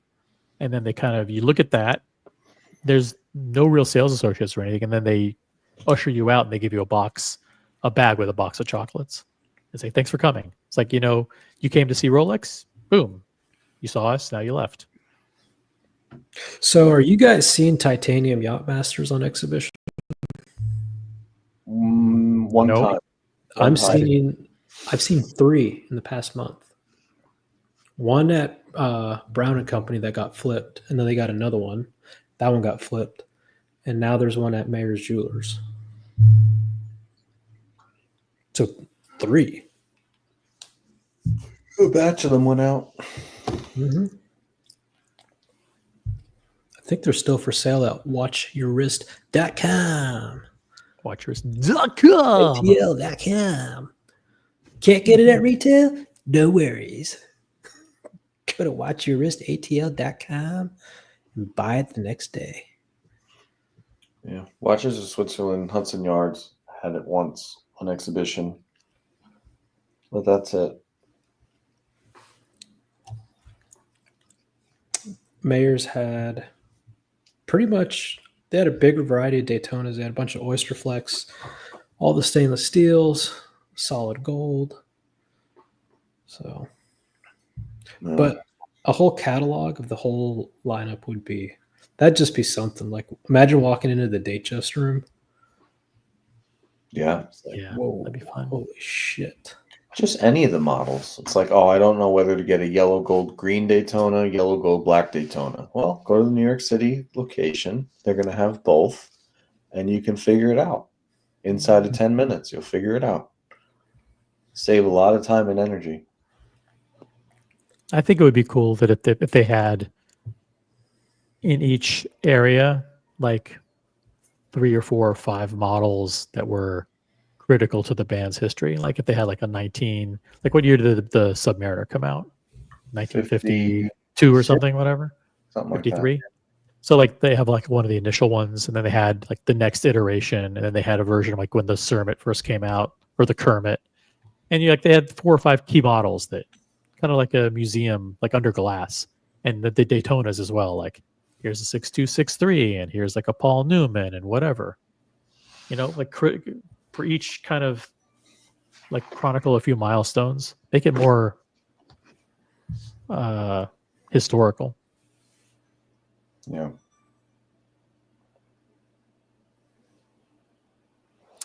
But it's going to be a store. That's going to be prime real estate. It's gonna be the size of like Time Machine. But it's a whole building, though, right? Like, surely, Yeah, the what are office they gonna building. do the rest of the building? Oh, You it's think their they'll their it's lease their it, office building. or- Their office building and the service center. Jeez. You know, and they'll probably lease out space too to other people. They could say, your office is in the Rolex building. Oh, dude, that'd be cool. Yeah.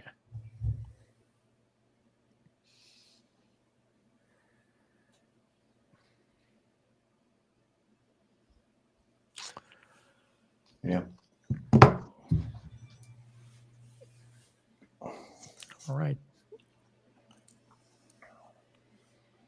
But yeah, it's a week later, and we're back to normal, and watches are, I don't know, still on the decline. The right way to say it. The air Or is they still haven't- getting let out. Yep. We're all like recovering heroin addicts. You know? Hey, we got Got Daniel Price Out. Quack in the chat. What's up, Daniel? Good to see you. We got Save priced our- out. We're in. I think most of us are out of. What's it called when you're having withdrawals? Yeah, we're out of withdrawals. Getting back to our lives. It's good. Yep.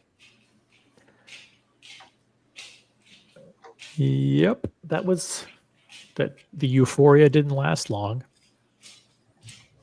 Except for Rolex and Patek, which I think a lot of people are anxious to see those models in the flesh.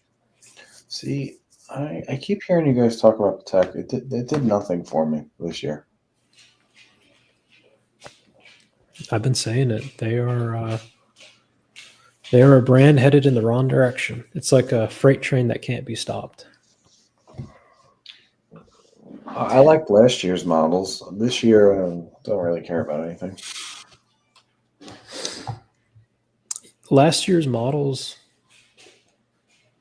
and the decisions they've made were no better than the year before. So you lose a 5712, you lose a steel Nautilus, you bring back a Nautilus, but then you put it on a denim strap. People love that watch, though. Because it goes over retail. I mean, if they had their choice, put that thing steel bracelet, they'll take that every day.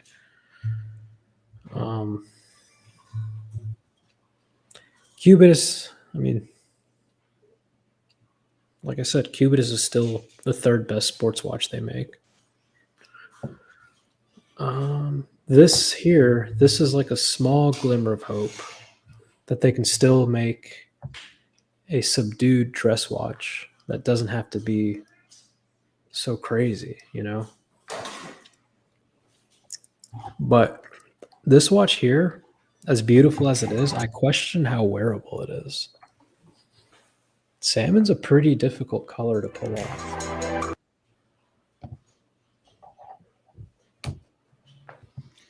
It doesn't work well with a lot of skin tones.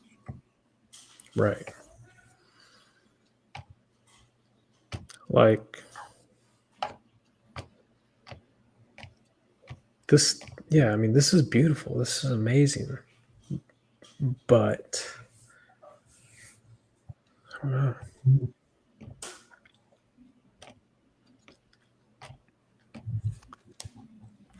I think some people are quite excited by it. Not me personally, but I think The Houdinki crowd is going nuts over this watch. You know what I like the most about this watch? The case shape. I like this case shape. and you like the brushed sides.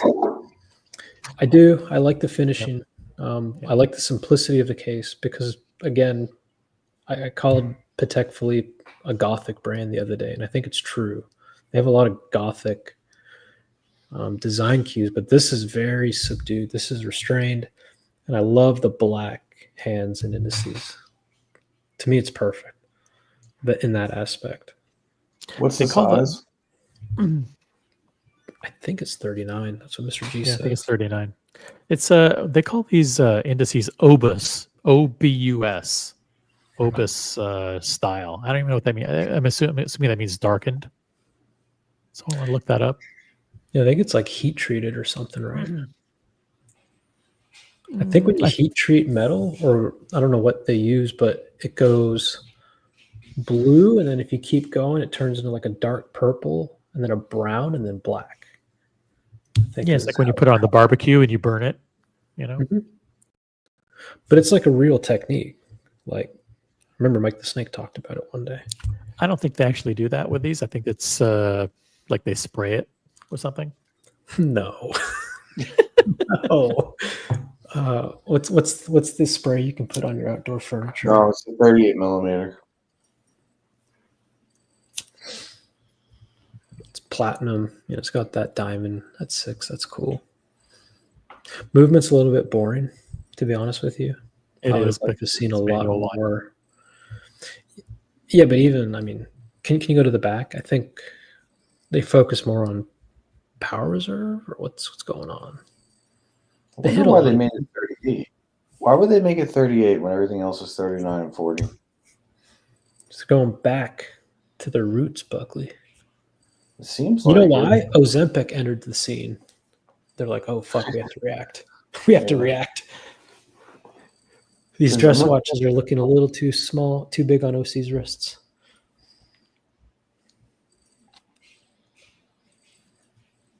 It's nice, though. Step in the right direction. Here's the movement. Boom. Nothing. Yeah. They're hiding a lot, right?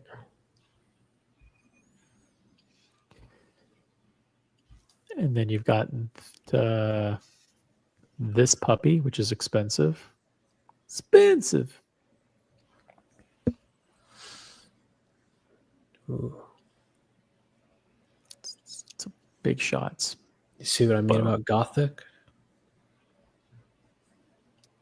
Yeah. I actually like this one. This one I love. It's too much money though, but I think it's cool. What is it, 120? Yeah. That's it? And I'm not No, joking when I say that's it. There's no way this is 120. What is it, guys? This has to be like 280 or something. No, that much.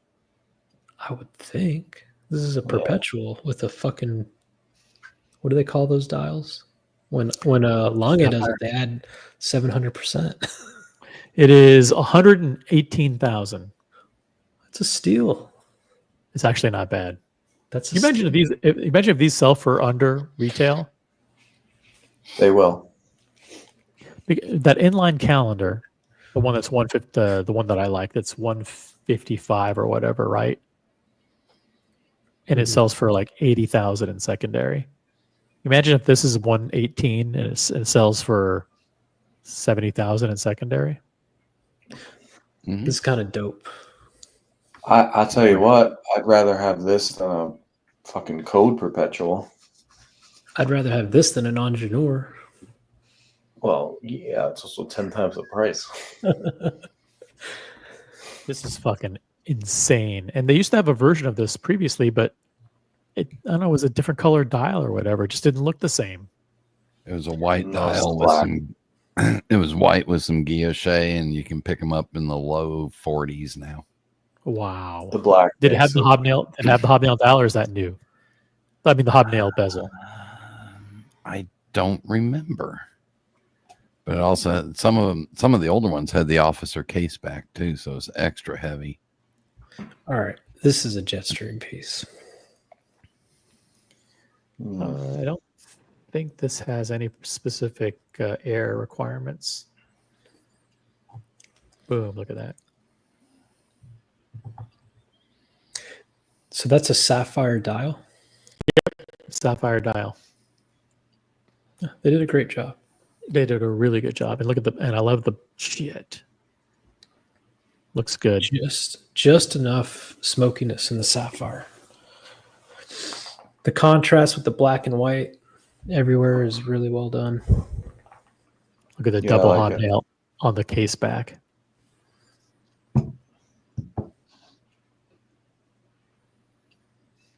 Imagine somebody on 47th Street trying to take the case back off. Oh, and boom, the new deployant.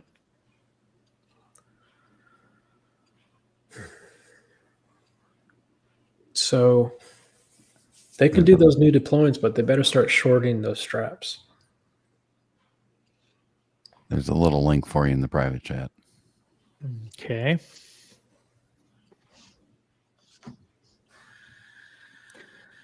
Oh yeah, this looks totally different. And then there's an older version than that with the guilloche in the middle and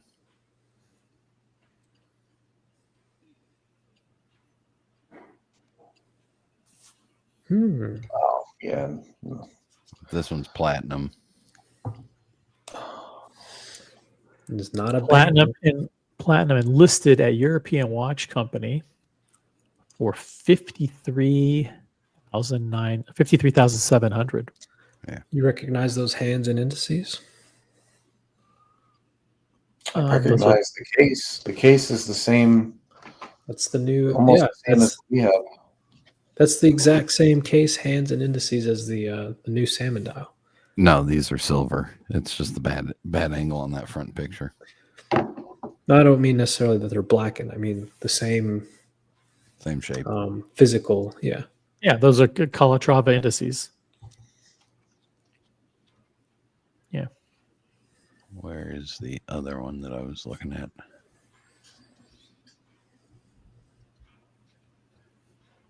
I'm telling you, I can see why people buy Patek perpetual calendars. Yeah. It's the most collectible watch brand of all time. There's a reason. This is, by the way, is 39.5 and it is 11.5 thick. It's kind of thick. Here's a link of the one that I like. Of the the version I like. A virgin you like? Yeah. Oh, of course you would like this one. I'm gonna guess it's like ugly as fuck. Jesus Christ. Oh, Let's see this thing. Oh, Love those hands. Oh, Brian. I hate them. Those Romans are no good. Everything about this is awful. The case, the lugs. this Those is bugs, what the fuck, Brian? Love it. Shit. It's I a was right. 38, and when I tried one on, it wears like a 42. That's not good. You gotta get less sun. Heat strokes. It's a real thing. I'm getting so dark, your boy may accidentally deport me. He'll change his mind the next day. Don't worry. All right, here we go. Nice. Ugh.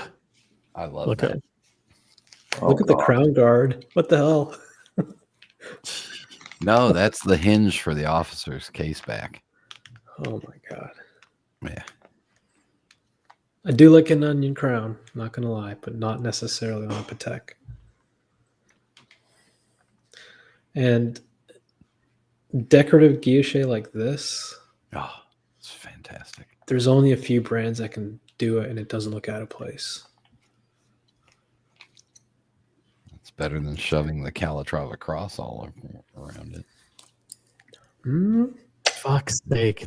The way they do the Arabic numerals on top of the Romans, and then they have a different stretched vertical font for the date, the days of the month. It's a fucking Let me visual mess. This watch was made in what, 1993, 94? I'm assuming. I would say 53, 54. No. This is definitely like 1990, early 1990s, like hot horology. Like as good as it gets. So the one thing that I really don't like about it is the very bright white seconds hand. Just one Oh, thing. that's what you don't like? That's the one thing that I don't like about it. Is the one Everything, well, that and I'd rather it not have the moon phase because I find the moon phase to be ridiculous. Oh, man. What year is this thing made? Let's see here. This is a 51. 159G, circa.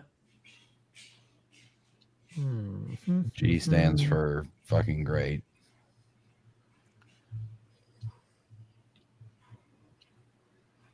Let's see. Are the additional details here? It doesn't say. Doesn't say. They won't even tell you. They're too afraid. Damn.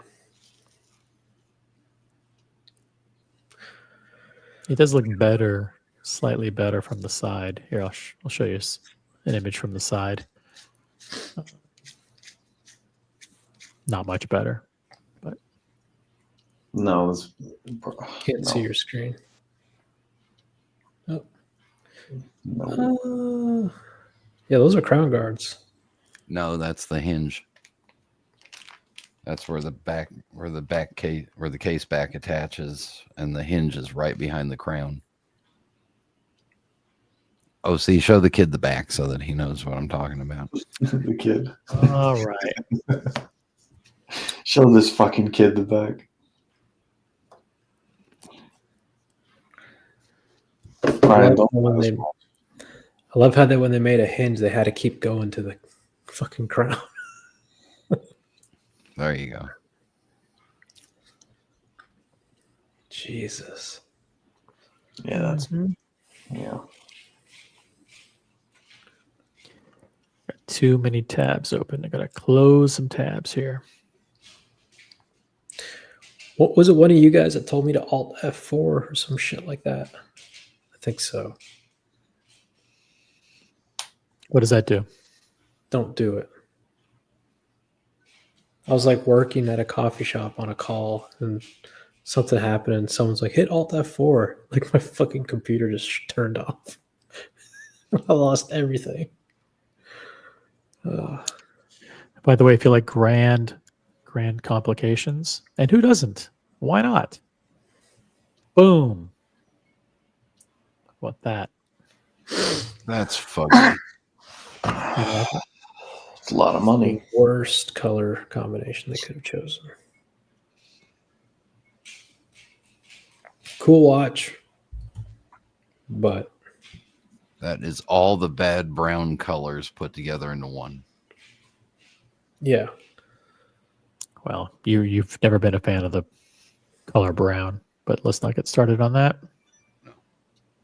Oh, I don't like how rounded off their Breguet numerals are. I'd like to see them a little bit sharper. It's very feminine.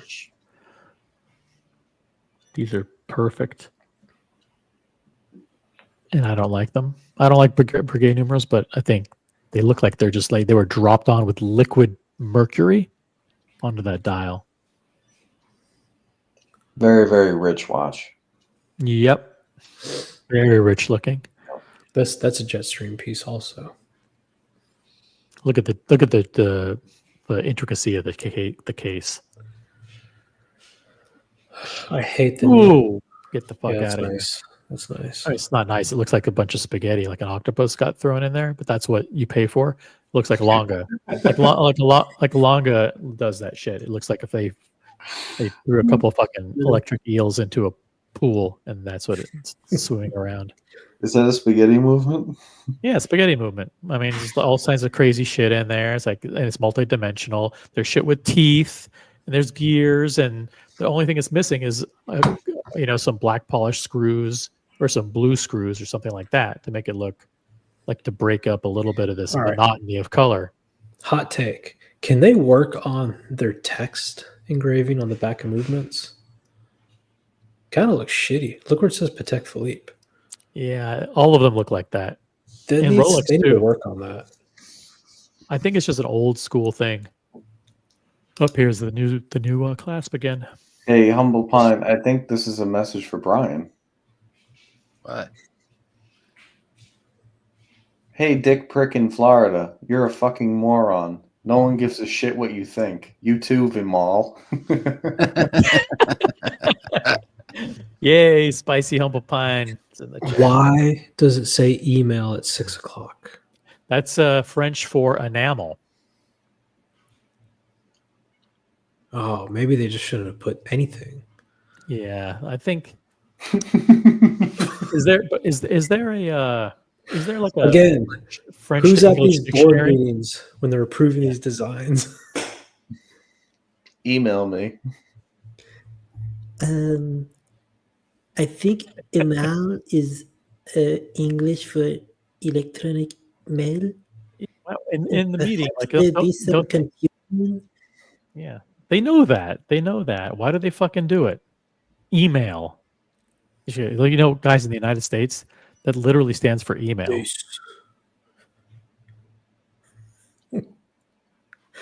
I don't like my watches having words on them besides the brand. Base and email. So stupid. Email. Oh. I guess I have one And- that says home and whatever. Well, fine, jump on. What's the price on Give VMall a piece of your mind. How much? How much? And then we have this one. Boom. Take a guess. Whoa. How much was the other one? How much? Oh, the other one? How much? Hold on, I'll go back. $90,000. It's a split second chrono. I'm gonna go with 270. Ooh. This is a 5370R Grand Complication. That's how Kevin O'Leary would say it. And it is priced in the United States at $289,000. Damn. Jesus Christ. Boom. Yeah, 290. Fuck. Yeah, that's not fucking around, man. For a 2-register chrono that just happens to have a split second.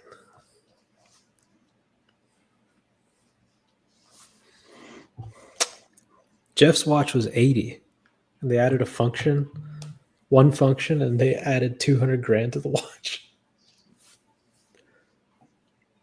Oh man.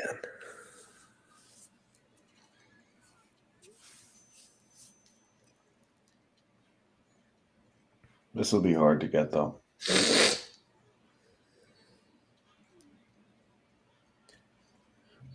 Oh, see, John D says prices have increased a bit. I think he's right. I think 5164 is now 24 or 25. You know, It's I always brought this up. I brought this up always a the few days benchmark. ago, and I said that did the prices go up on April 1st? And think they I think did. we checked the prices, and they hadn't. Even though I was getting some reports from people saying that the prices were inching up. Yeah. And I'll go back to this one. I've seen wrist shots of this. Looks good on the wrist. This is sexy as It's not the worst Fuck. thing in the world. You want to buy the Nope. $30,000 version of that? no. The thing is, this version is so nice. Boring movement. Manual wind. The $30,000 There's the clasp version- again. Get used to Oh, the clasp, fuckers. fuck. The $30,000 version has a better looking movement too. If it looks anything like that last watch you showed, I'm good. No, it's the same. It's the same watch. It's just in a gondola case. Oh yeah, we've seen that one. It's like the kind of square. Yeah. Yeah, it's horrible. No, it's fantastic. It's fantastic.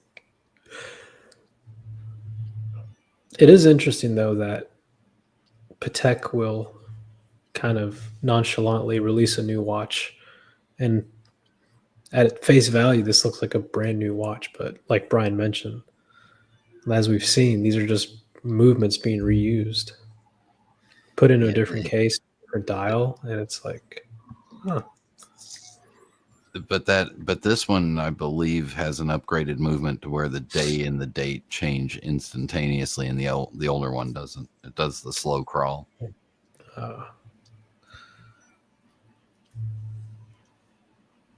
Would you? Oh, see, I know you're hoping for a sports piece, if they said, "What about this?" You taking that? Mm, no, because it's not above an annual calendar. It's not as nice as the one he has. Yeah, it's not. I mean, I already have blue, so it's like I got to be very, very careful. I already have white, gold, and blue. So Who is Dick Prick? That's Brian. V Mall and Dick Prick are two bald idiots. Well, hold on, where'd the comic go? Are two bald idiots who like to talk big, but they don't show their Me. face. So bald. Talk like in Florida goes me. Yeah. That's what you awesome. self-identified. Wait, are you actually in a beef with Humble Pine? Who, me? Yeah. I don't have a beef with anybody. I think Dick Prick is Doc Mick. Yeah. Oh, Anyway, if your guy calls you, No, I can't. Just I like- can't buy this. we have No, something first of all, very I would never. special. Ooh. I'm not gonna. First of all, I'm not gonna request it. I'm not gonna request this watch. Although I'd really, really like it. And once you see this watch in person, you guys are gonna go I agree. ape shit. Yep. So the blue, if you can go back to some of these like kind of angled profile images, I'm getting hints of what's that called when they do like the flex, the white flex on the blue. It's like it was like the hot thing 2 years ago. Like copper blue, like a copper blue or a Venturine type of look. Aventurine. I'm getting Aventurine vibes. No, it's just reflecting light. It's I know it's reflecting light, but I get that. It's nice. it's good. Okay. What if he says, "Hey, OC, I know you want I'm not buying any watches. Hold on. Listen, I know you want a Cubis. Hear me out. I'm not even requesting the Cubis. Time I'm out. too scared. Time out. Yeah. I watch the streams. I know you like the Cubis. Can't do that. I'll watch now, the what streams. what I can do is if you buy this 5328G, you are getting the next 5811. Oh, that's a pretty good deal. I would do that in a heartbeat. Yeah, I would do that. It changes things, doesn't it? Yes, of course it does. Now, what's the Because retail? That's called bundling, and we What's the support retail? bundling. Actually, it wouldn't matter what the retail is on this because this is 118, right? Texano is gone. No, of course. A lot of things. The root beer would be gone. The Sea Dweller 43 would be gone. OC Studios would be put up for rent. Yeah, I'd have 2 or 3 Vietnamese refugees in bunk beds here. Sure. How much is Mrs. OC would buy her house near Disney World.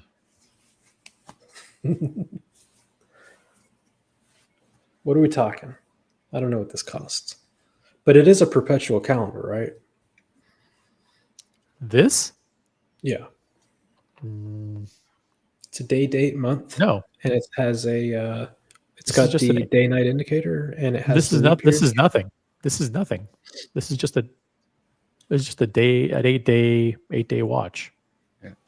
The date, 8-day manual wind with the instantaneous date and day changeover. It's not a day, date, month. I'm pretty sure that's a month track in the center. No, that's a running seconds hand.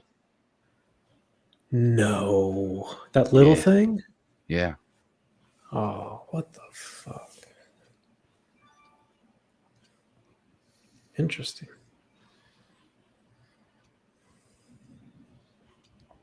Yep. That's Buckley, it. what if they call you and they're like, "Hey, dog, I know you wanted the Aquanaut. Check this out.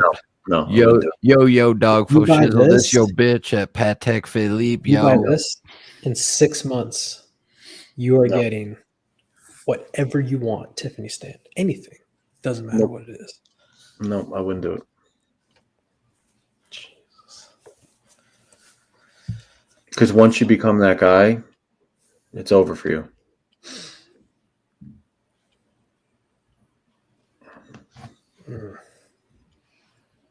Oh, Humble Pine said I'm great. Thank you, Yeah, Humble I'm- Pine. Yeah, I was confused. I thought he was calling I'm you good Dick with- Prick for some reason. I'm good with Brian. No, that's my nickname for Brian. What? I Brian don't is know great. why I automatically thought Brian was Dick a Prick. Dick Prick. I don't know. Yeah, why would that be your first I don't impression? know. I don't know. I How think it much was the does- way he wrote it up here. Bimal and Dick Prick are no. Hold on, let me find it. See, Yeah, Buckley's, if I didn't pull it Buckley's up. jealous because I brought my wife to Vegas instead of staying. You know why? Because he wrote "Hey Dick Prick in Florida," and I was like, Brian is a Dick Prick in Florida. Yeah. But Let's be honest. Most of us in Florida are dick pricks.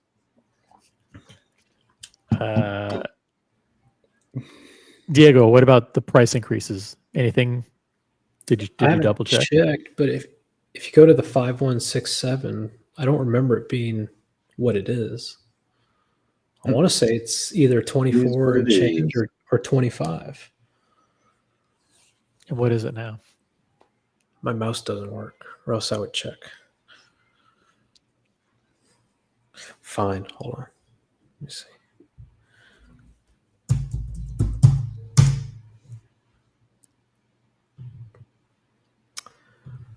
Let's see. 5167 is now 24,750. I think it's the same. The Buckley 5168 blue is now 52,440. it went up $1,000. Mm. Yeah, because I always remember the 5167 forever it was like 22, and then I remember it was 23. Like, ooh. The fact that a chronograph- white gold Daytona Oyster Flex is almost the same price as a Patek Aquanaut in white gold is pretty fucking crazy. Yeah. I mean, yeah, it's a little bit nuts. We talked about this the other day. The Daytona is empirically a better watch. I know, but it's like, But it doesn't have the stamp. so it's like the Toyota argument. Like the Toyota Camry is a better car than whatever, an Audi S6. But if they were within 10 grand of each other, you take Right. the risk on the Audi, you know? Yeah. You know what I mean? Like, Yeah. I like my Camrys at 35 grand. If they were 65, it'd be a little bit of a problem. Damn. How much is this watch, Mr. OC? 70. This, yeah, it's like 70 something. White gold? That's not terrible. Let's see. I mean, it doesn't really do anything. Keep in mind, Those indicators for then those two dots. they're not dots. Those are indices. 71,000. Wait. Oh, Those two little circles are indices? Yeah. Oh my god. You can see how they pump fake me, right? Because the travel time watches all have circular. Okay, I see it now.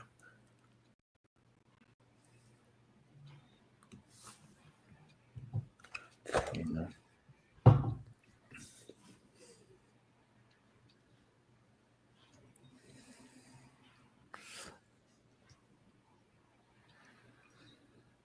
Well, Yeah, but generally pretty good releases. And then, of course, not to be left out, got to bring this one up just because it's always fun. Ooh, Boom. I hope it's the one. Yeah. Yep.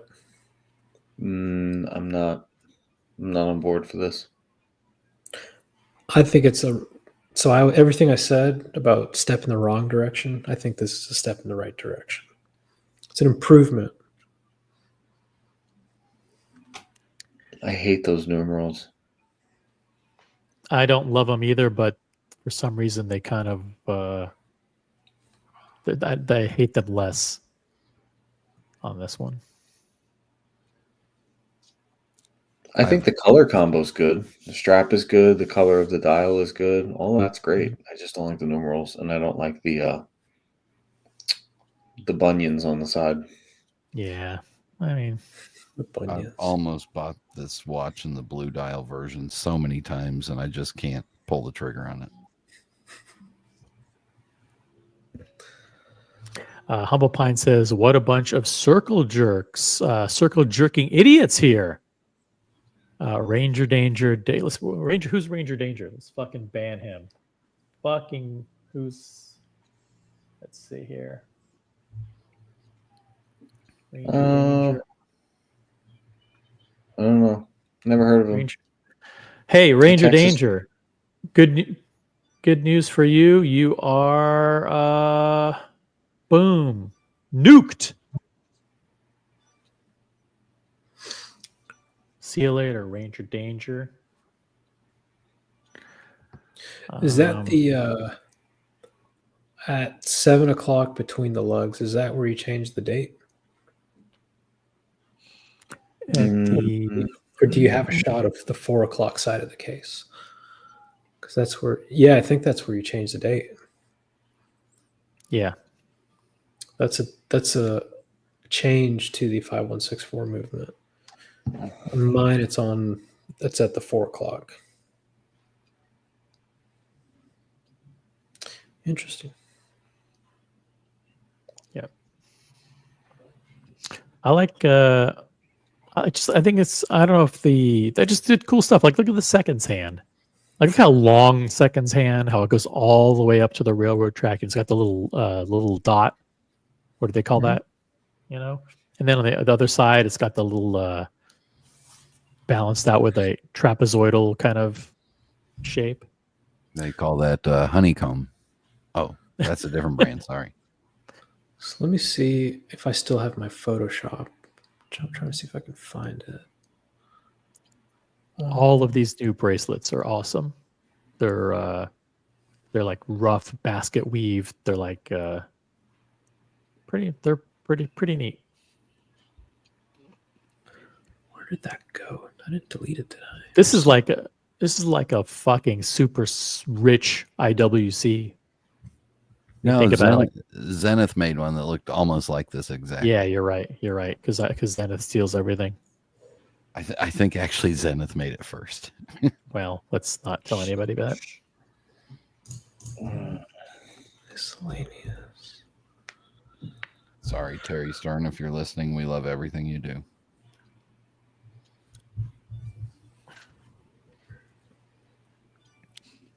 How many shows can we do? Like, when there's nothing to talk about? I mean, are we? How many times are we going to bring this up? Should we just shut down the channel for like a week and not do anything? I mean, we just did the most news intense, release intense 2 weeks of the year, and now we're back to just boring old watch talk. We're done. Man, we used to be able to fill the void with what are you going after next? Yeah, but we're not. Yeah, who's getting exactly. what? But we're not doing that anymore. So, and in order to consolidate your collection, don't you have to be consolidating it to something? we do. Yeah. So I'll tell you guys what I'm going after. I missed out on my rainbow Hublots. Those are gone. So I'm kind of happy about that. Good. I've got 2 spots in my watch box that I want to fill. One, I've been looking at a non OC approved watch in the $5,000, $6,000, $7,000 range. Yeah. No, you wouldn't like it, so let's not even talk about it. But I put some phone calls in for the Tiger Iron on Everose. The Tiger Iron, really? Yeah. Now it'll The be a year or GMT? 2. Yeah. When the Falcon's Eye came out, I put my name in with 2 different places for it. 3 really, but 2 that I had sales history with. And both of those ADs never got one. So I'm thinking this might go down that road where really limited production of it. You think? You don't want the old green left hand? I don't, because I don't want another white gold GMT, and I like the meteorite dial better.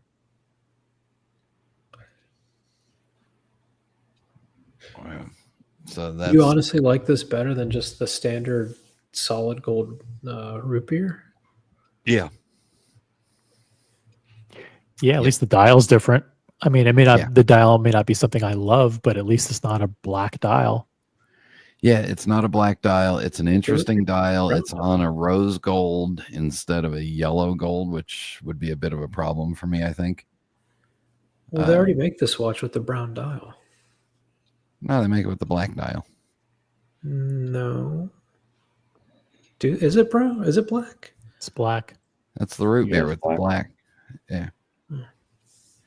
And Mr. G, I only need 4 Rolex GMT Master 2s. I've got 3 now. And they're all different.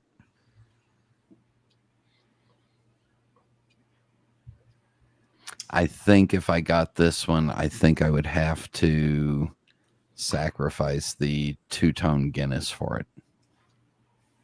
Yeah, you don't need that thing. But I like it. I wear it. I wear it to work. So what? Yeah. It's not. But yeah. What are the you have the Tiffany and Co. still? Still have that. Yeah. Still have the Tiffany and Co. GMT Master, Mhm. and then you have the 2-tone Guinness, and then Yep. you also have the The left-hand drive. left-hand drive And I've got the Meteorite Pepsi. and the Meteorite Pepsi. How do we remove one? Yeah, you get rid of the Guinness. I'm actually thinking Yeah. that. Well, if the right price comes along, the Tiffany and Co.'s gone. So I could get rid of the Tiffany and the Guinness, and that would get me more than halfway to this watch. This is a pricey puppy, though, Yeah, I know. but it is special. It is special. I mean, you probably almost never see it on Never. someone's wrist. Yeah, Never. it's like has anyone seen a falcon's eye on somebody's wrist? No, I've only seen 2 on the gray market. It's been 2 years. No falcons. Haven't seen a single falcon eye in person. And Boris, I have 3 Jubilee bracelet GMTs right now. And this one's oyster only, or both? The rose gold is oyster. The yellow gold is That's right. the Bruce Wayne GMT. Yep, you're right. You're right. So this is full gold, full oyster, rose gold. Yeah. Yep. Yeah, I mean, do you wear the Tiffany and Co. one? No. Nah. Yeah. It's got to go. Mhm. It's interesting here. You get rid of older watches in exchange for a modern Rolex. You know, I've got body parts that are getting older and breaking. I don't need fucking watches getting older and breaking too. Have you tried giving your older watches Viagra? No, I just use like ginseng and natural herbs and stuff and soak them in it. And the Meteorite Pepsi you wear? Yeah. I will tell you guys this. There is not a watch in my current collection that I have not worn to while working at Walt Disney World.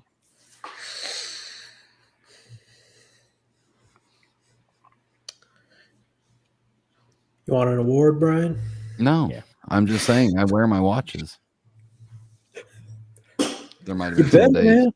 man. There might have been some days where it never- was really cold and I was wearing 3 layers over the watch, but I never. That's to me. It's like if you buy a watch and you're afraid to wear it. Mhm. You know, that to me means That's it is not an so- unsafe. It is so valuable, right? So what? You dropped all that coin to just have it and to keep it at home. So good for you for wearing your shit. Yeah. More That's not people an need it. unsafe place to wear a watch. I'm sure you could pretty much wear anything there, and you're very safe. Yeah, as a guest, you can wear anything there. My biggest concern is that I do some physical stuff, and I didn't want to bang the watches and scratch them or dent them really hard. So. Yeah, Brian, what I tell you about saying things like that as a Disney employee. Yeah, don't be talking about banging people on the job. Whoa. No, I was talking about banging my wrist on the job. Oh. Right. You bang. Never mind. I'm not gonna say anything. All right. All right, I'm out of here. Yeah, I'd like to be out here, but there's 80 people watching who are dependent on us for edutainment. What do we do? I don't know. What do I we gotta do go when you too. have 80 people It's watching? almost 11 p.m. East Coast time. You know what you do when these East Coast simps leave? That's when you get those Central Time boys. Central Time Drop- boys, where are you? Drop the link for Evan G. Drop the link We're gonna for. drop the link, guys. Oh, Drop the fuck. link for people in the Central Time Zone. You got to get them West Coast boys. We got Negroni. Yeah, listen, I want to change my like of the Tiger Iron because Happy Meal likes it too. So I rescind all that. You rescind your liking it. Yeah. But how come the West Coast people never jump on? They got nothing Hold to on. do. Tell you what, before I leave, let's we're gonna look something up here really quick. Yeah, look I'm something. gonna look up. at the roster. Look at who's part of the West Coast crew, and why don't they ever jump on? The Should we West just Coast Mafia. West Coast crew? We got the Negroni. That was We my got Google Earth. Wristwatch Holic. We got who else we got? We got Brody. Brody never jumps on. Don't spoil it. Hold on. Where is this thing? I used to have the whole Google Earth thing. Remember that? Oh yeah, the Google Earth thing. Yeah, let me see if I can pull that up really quick. Here we go. Pull it up. Pull it up.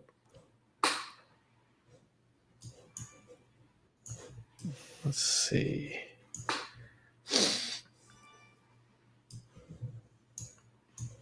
All right.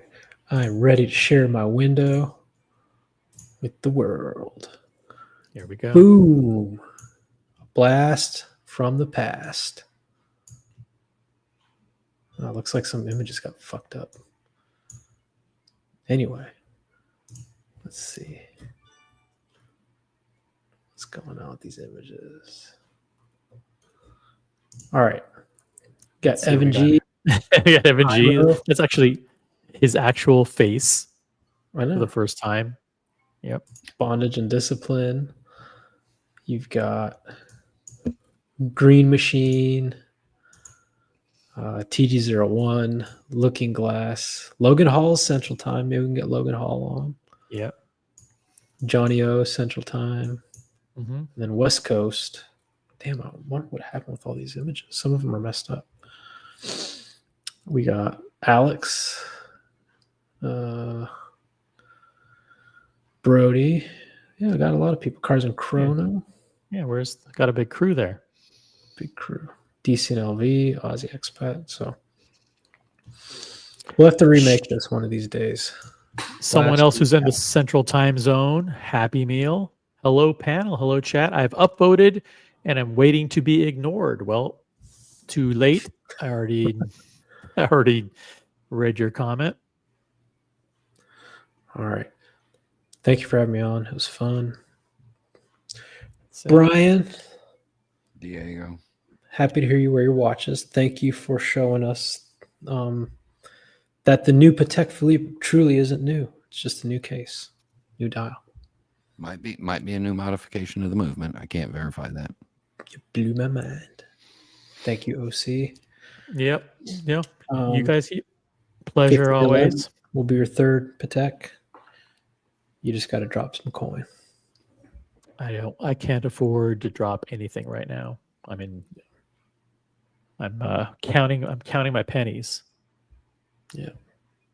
It's all right. 80. Thanks, Diego. See you guys. Bye.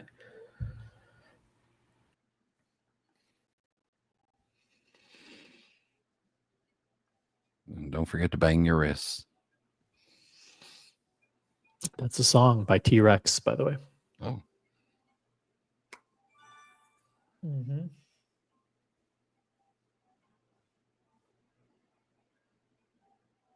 who's T-Rex? It's a band from the 70s. Oh, okay.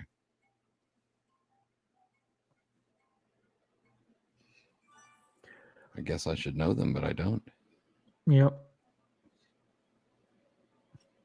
Listen, there's nothing going on here. I mean, I guess I could go to Monochrome and see if there are any new articles, but oh, look, there's an article. Check this out. There's an article that came out today on your Tiger Eye. Oh, God damn it. Now the word's going to get out. The exotic new Rolex GMT Master 2 Ever Rose Gold with a Tiger Iron. Sorry, Tiger Iron. Yeah. Or if you're from the Chicago area, Tiger Iron. Is it like a Tiger Iron, the thing that they put in the trunk, and when you're changing the tire? Yeah, that's It's a like tire iron. I think it's the same thing. I think it's exactly the same thing. And then it has like a nut on one side and a bolt or whatever. And you unscrew the bolts with one side and then you use it as a jack on the other. That's what it is, a Tiger Iron. Yeah, this one in the case of this one, when you put it on, the nut is wearing it.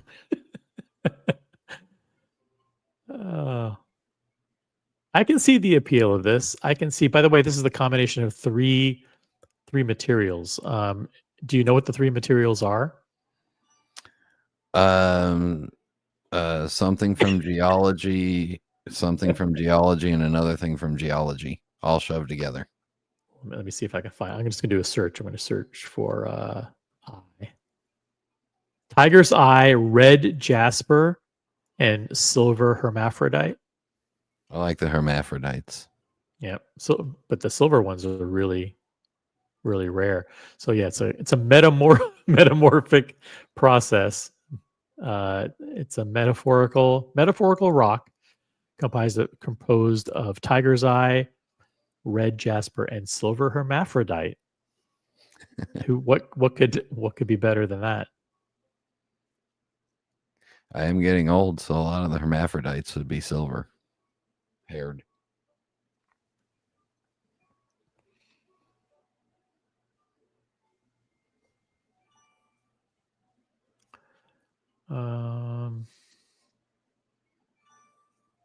What else? Who's playing? Is that your notifications going off in the background, Brian? I'm curious.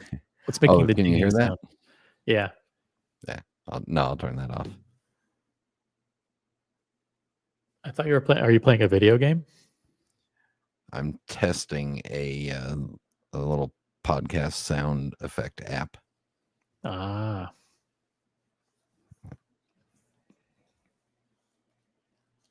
Yeah, I think this is going to be very, very rare. Yeah, I think it's going to be few and far between. And What do you like about it the most? Like, what color is it? The fact that it has a splash of yellow, or is it just the fact that it goes across the whole dial as opposed to like a one little tiny streak? The fact that each dial is individual. Oh, that's right. And like the each one one is unique. Yeah, the one they had on the website had some red going through it, and it's just different. It's kind of like the anti-meteorite dial, and instead of coming from outer space, it came from under the earth. You know what? And for years, people were complaining that they should have done like a brown dial, but this is like brown but better. It's like it's an earth tone, but it's got a whole bunch of earth tones striated, if that's a word, throughout the dial. Yeah, and it could be the official watch of the Dick Pricks of Florida, for all I know. Yeah. Mm-hmm. No, in reality, if I was going to buy another Rolex at this price, I really should buy a day date and then really be, in with the Florida retirement group. Did you ever own a day date? Never. Wow, you might not like it. Maybe if it's eluded you all this time. I mean, don't let the peer pressure from us bully you into getting a watch that you've never had, but just because everybody else seems to be getting it. What's really stopped me from getting a day date is the frickin' temperature variations and my wrist going up and down in size during the day here. Your wrists are going up and down for sure. Yeah. Yeah, in size. Oh, in size, not inside. Inside. Yeah. I can be popping the Easy Link in and out all. And we go into a restaurant and sit down and my watch drops loose and then I tuck the Easy Link in. Then we go back out and get in the car and get the car running and it's like, shit, my watch is tight. Yeah, I can see the appeal then of the tire iron because you've got micro adjustment. By the way, I can use it to change a flat tire too. I got a flat on my car recently and I called AAA to come fix it. Mm-hmm. I didn't even have a fucking spare tire in my car. Mm-mm. Like I had a fucking fix a flat kit, or I didn't even have anything. I'm like, what the fuck? Luckily, I just towed it to my local, whatever it was, Midas or whatever, and I got 4. It was my opportunity to get 4 new tires. When I was out like $1,500. Didn't you have run flat tires on there? Let me see. No, I don't think I've run flats. Because usually what they do is run flats will get you about 50 miles with a standard puncture, and then they give you a can of fix a flat. Yeah, it wasn't a standard puncture. I fucking ran over a curb. Oh. Yeah. What did you do? Spill your McDonald's French fries and hit a curb? Pissed me off. Yeah, I just ran over a fucking curb. Yeah, the first thing I did when I got the Mini was it came on run flats, and I got rid of the run flats, and I carry an air compressor and a can of fix a flat in the boot. The Mercedes we had and the BMW have front run flats for sure. Yeah. But tear those shitty ass tires off any car you wanted to drive decently. I saw a comment about Aussie Expat in the chat. What was the comment here? Something. Something about Aussie Expat going missing. I think. I don't know. I saw him in Geneva. He was fine. He was alive. Loom and Pearl is in the chat. Loom and Pearl says, "I'm shocked to see the Platinum 1908 for going for double retail on Moda." That's right. The trading price for the Platinum 1908 is $60,000. Is it really that desirable? I'd rather get a Platinum Date 840 for the same price. Absolutely. The thing is, Platinum Date 840, you can probably call someone and get one delivered tomorrow. Platinum 1908. I've only seen 2 or 3 on Moda in the past year. There was 2 in the last day or so. Yeah, and they're both at 60, right? Yeah, something like that. Same guy. I think he had 2 of them. Yeah, I think it was 60 each or 2 for 120. It was a great discount. Yeah. Fantastic deal. Yeah. All right. So in reality, the other watch that I'm really kind of targeting is the Patek 5396. White dial? No, that's the textured dial. 5326. Oh, 5326. Okay. 5396 is mine. Yeah, 5326 is the black asphalt. Yeah, travel time annual calendar. And I'm waiting. You actually have watches on your list. Yeah, it's scary. I have a target list, and if the prices get down right and I can get into it, I do it. If I can't, then I just let them go and I wait.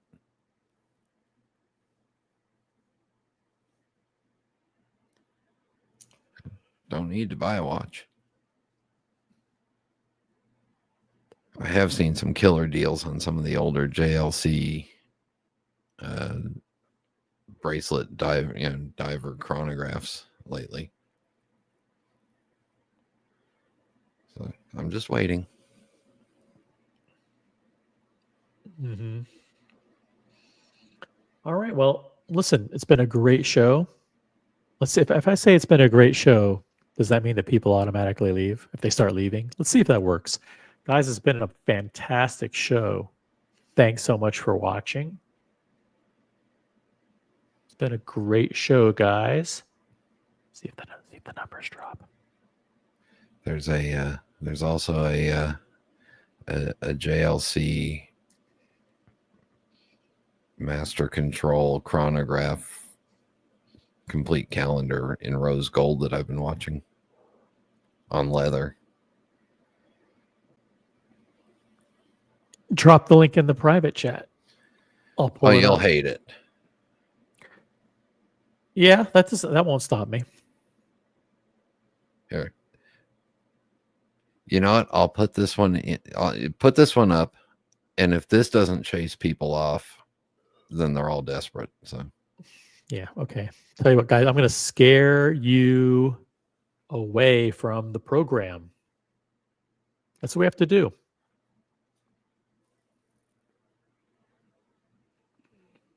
That didn't quite load properly. Let me try that again. it's eBay. Sorry. Oh, there we go. Mm-mm. That's not so bad.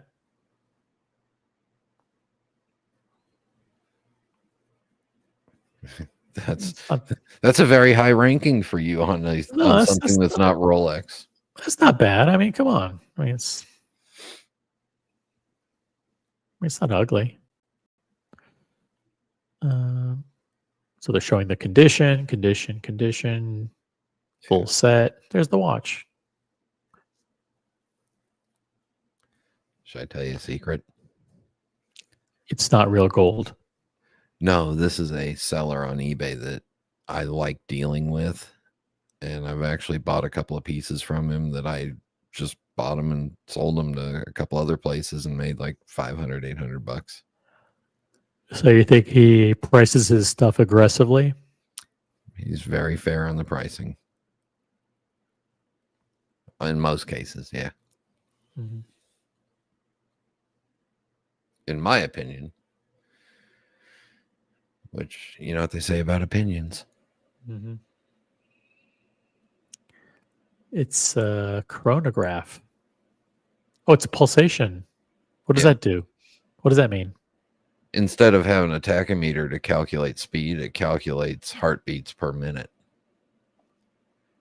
So you push start and you count 30 heartbeats and it'll tell you what the pulse is.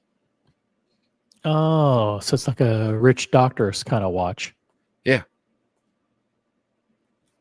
Yeah. So it's not too often that you see pulsation dials out there. But it's also a chronograph. Yeah.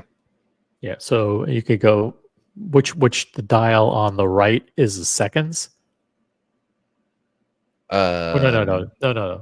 Dial on the left is the running seconds. Dial on the right is 30 minutes. 30 minutes. And then you got the chronograph hand as the seconds as well as pulsation. Yeah. Got it. And then it has the date and the moon phase down there. So it's only a 30-minute chronograph. Well, I mean, how long does it take for you to measure the guy's heartbeat? Yeah, well, if he hasn't had a heartbeat in 30 minutes, you're done. Yeah. You can't bill him for anything anyway at that point. Dr. Davis, code red. Dr. Davis, code red. Yeah. Or code blue, I should say. Yeah, code blue. Please bring your JLC watch. Thank you.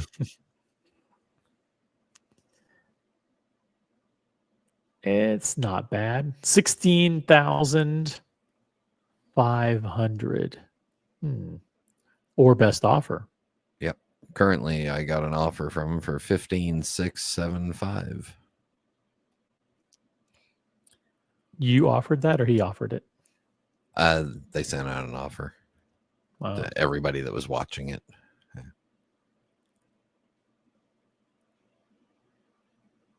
Birmingham luxury watches. Is that in Birmingham, England, or Birmingham, Alabama? Birmingham, Michigan.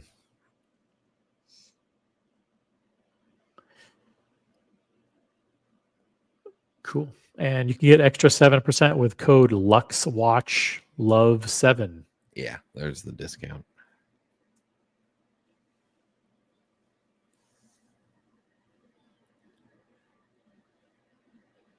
See, that's something, something like that I can wear just about anywhere. Not have to worry about it, except you just get sweaty with the strap. Yep. You know what else is a good chronograph? What?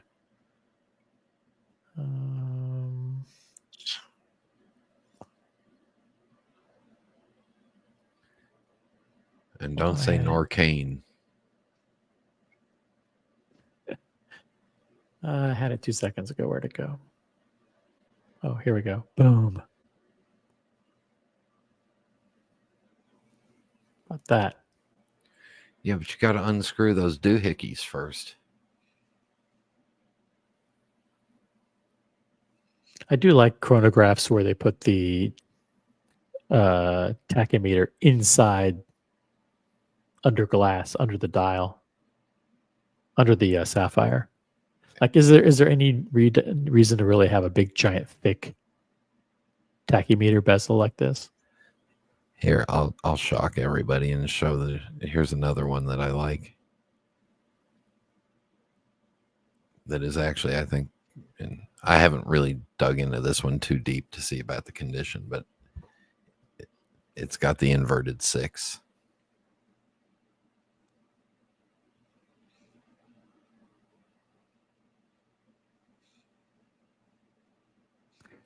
The inverted 6 means that on the bottom subdial, it looks like a 9. Yep. Yeah. Which they ended up changing on subsequent models where it actually looks like a 6 there. But I understand why it looks like a 9, because as you turn the watch around, it goes 3, 6, 9, 12. Yeah. As you rotate it. There's a full gold Daytona for $28,500 or best offer.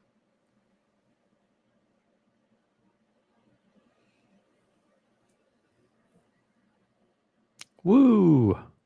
Polished to hell, isn't it? Oh, yeah. It's been worn. It looks like it might be short a couple of links, too.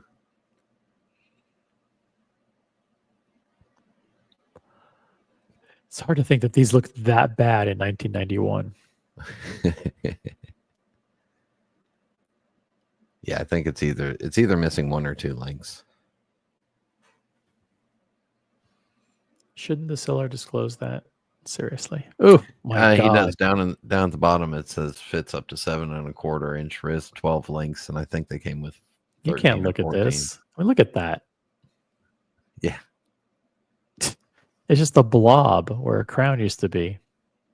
Yeah, so you buy a new class. Big deal. Yeah, I can't do that.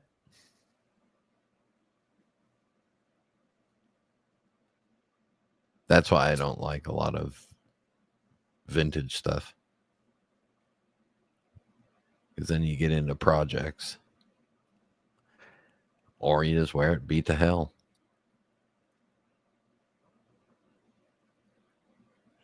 Yep. Well, I'm kind of running out of steam. I mean, I don't know what else to talk about. We did a 3-hour show. 3 hours about nothing. 3 hours about absolutely nothing. So what I'm going to do is I'm going to find a couple of cool, let's see. Should I do my go-to Rolex video? Or Reach for the Crown. I love that video. I'll head over to my Rolex Reach for the Crown video.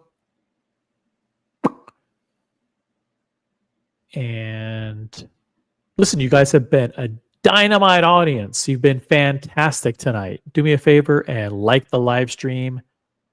Make sure, got to get this garbage off the screen first. Hold on a second.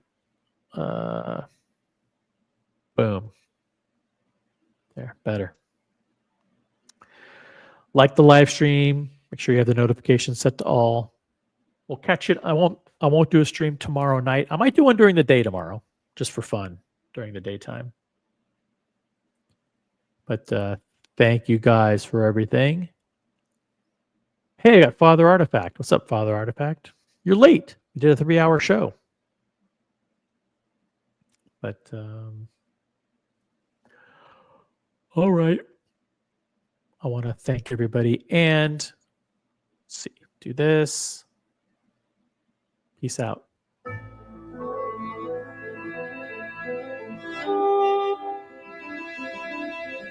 Hold on, let me do this the right way.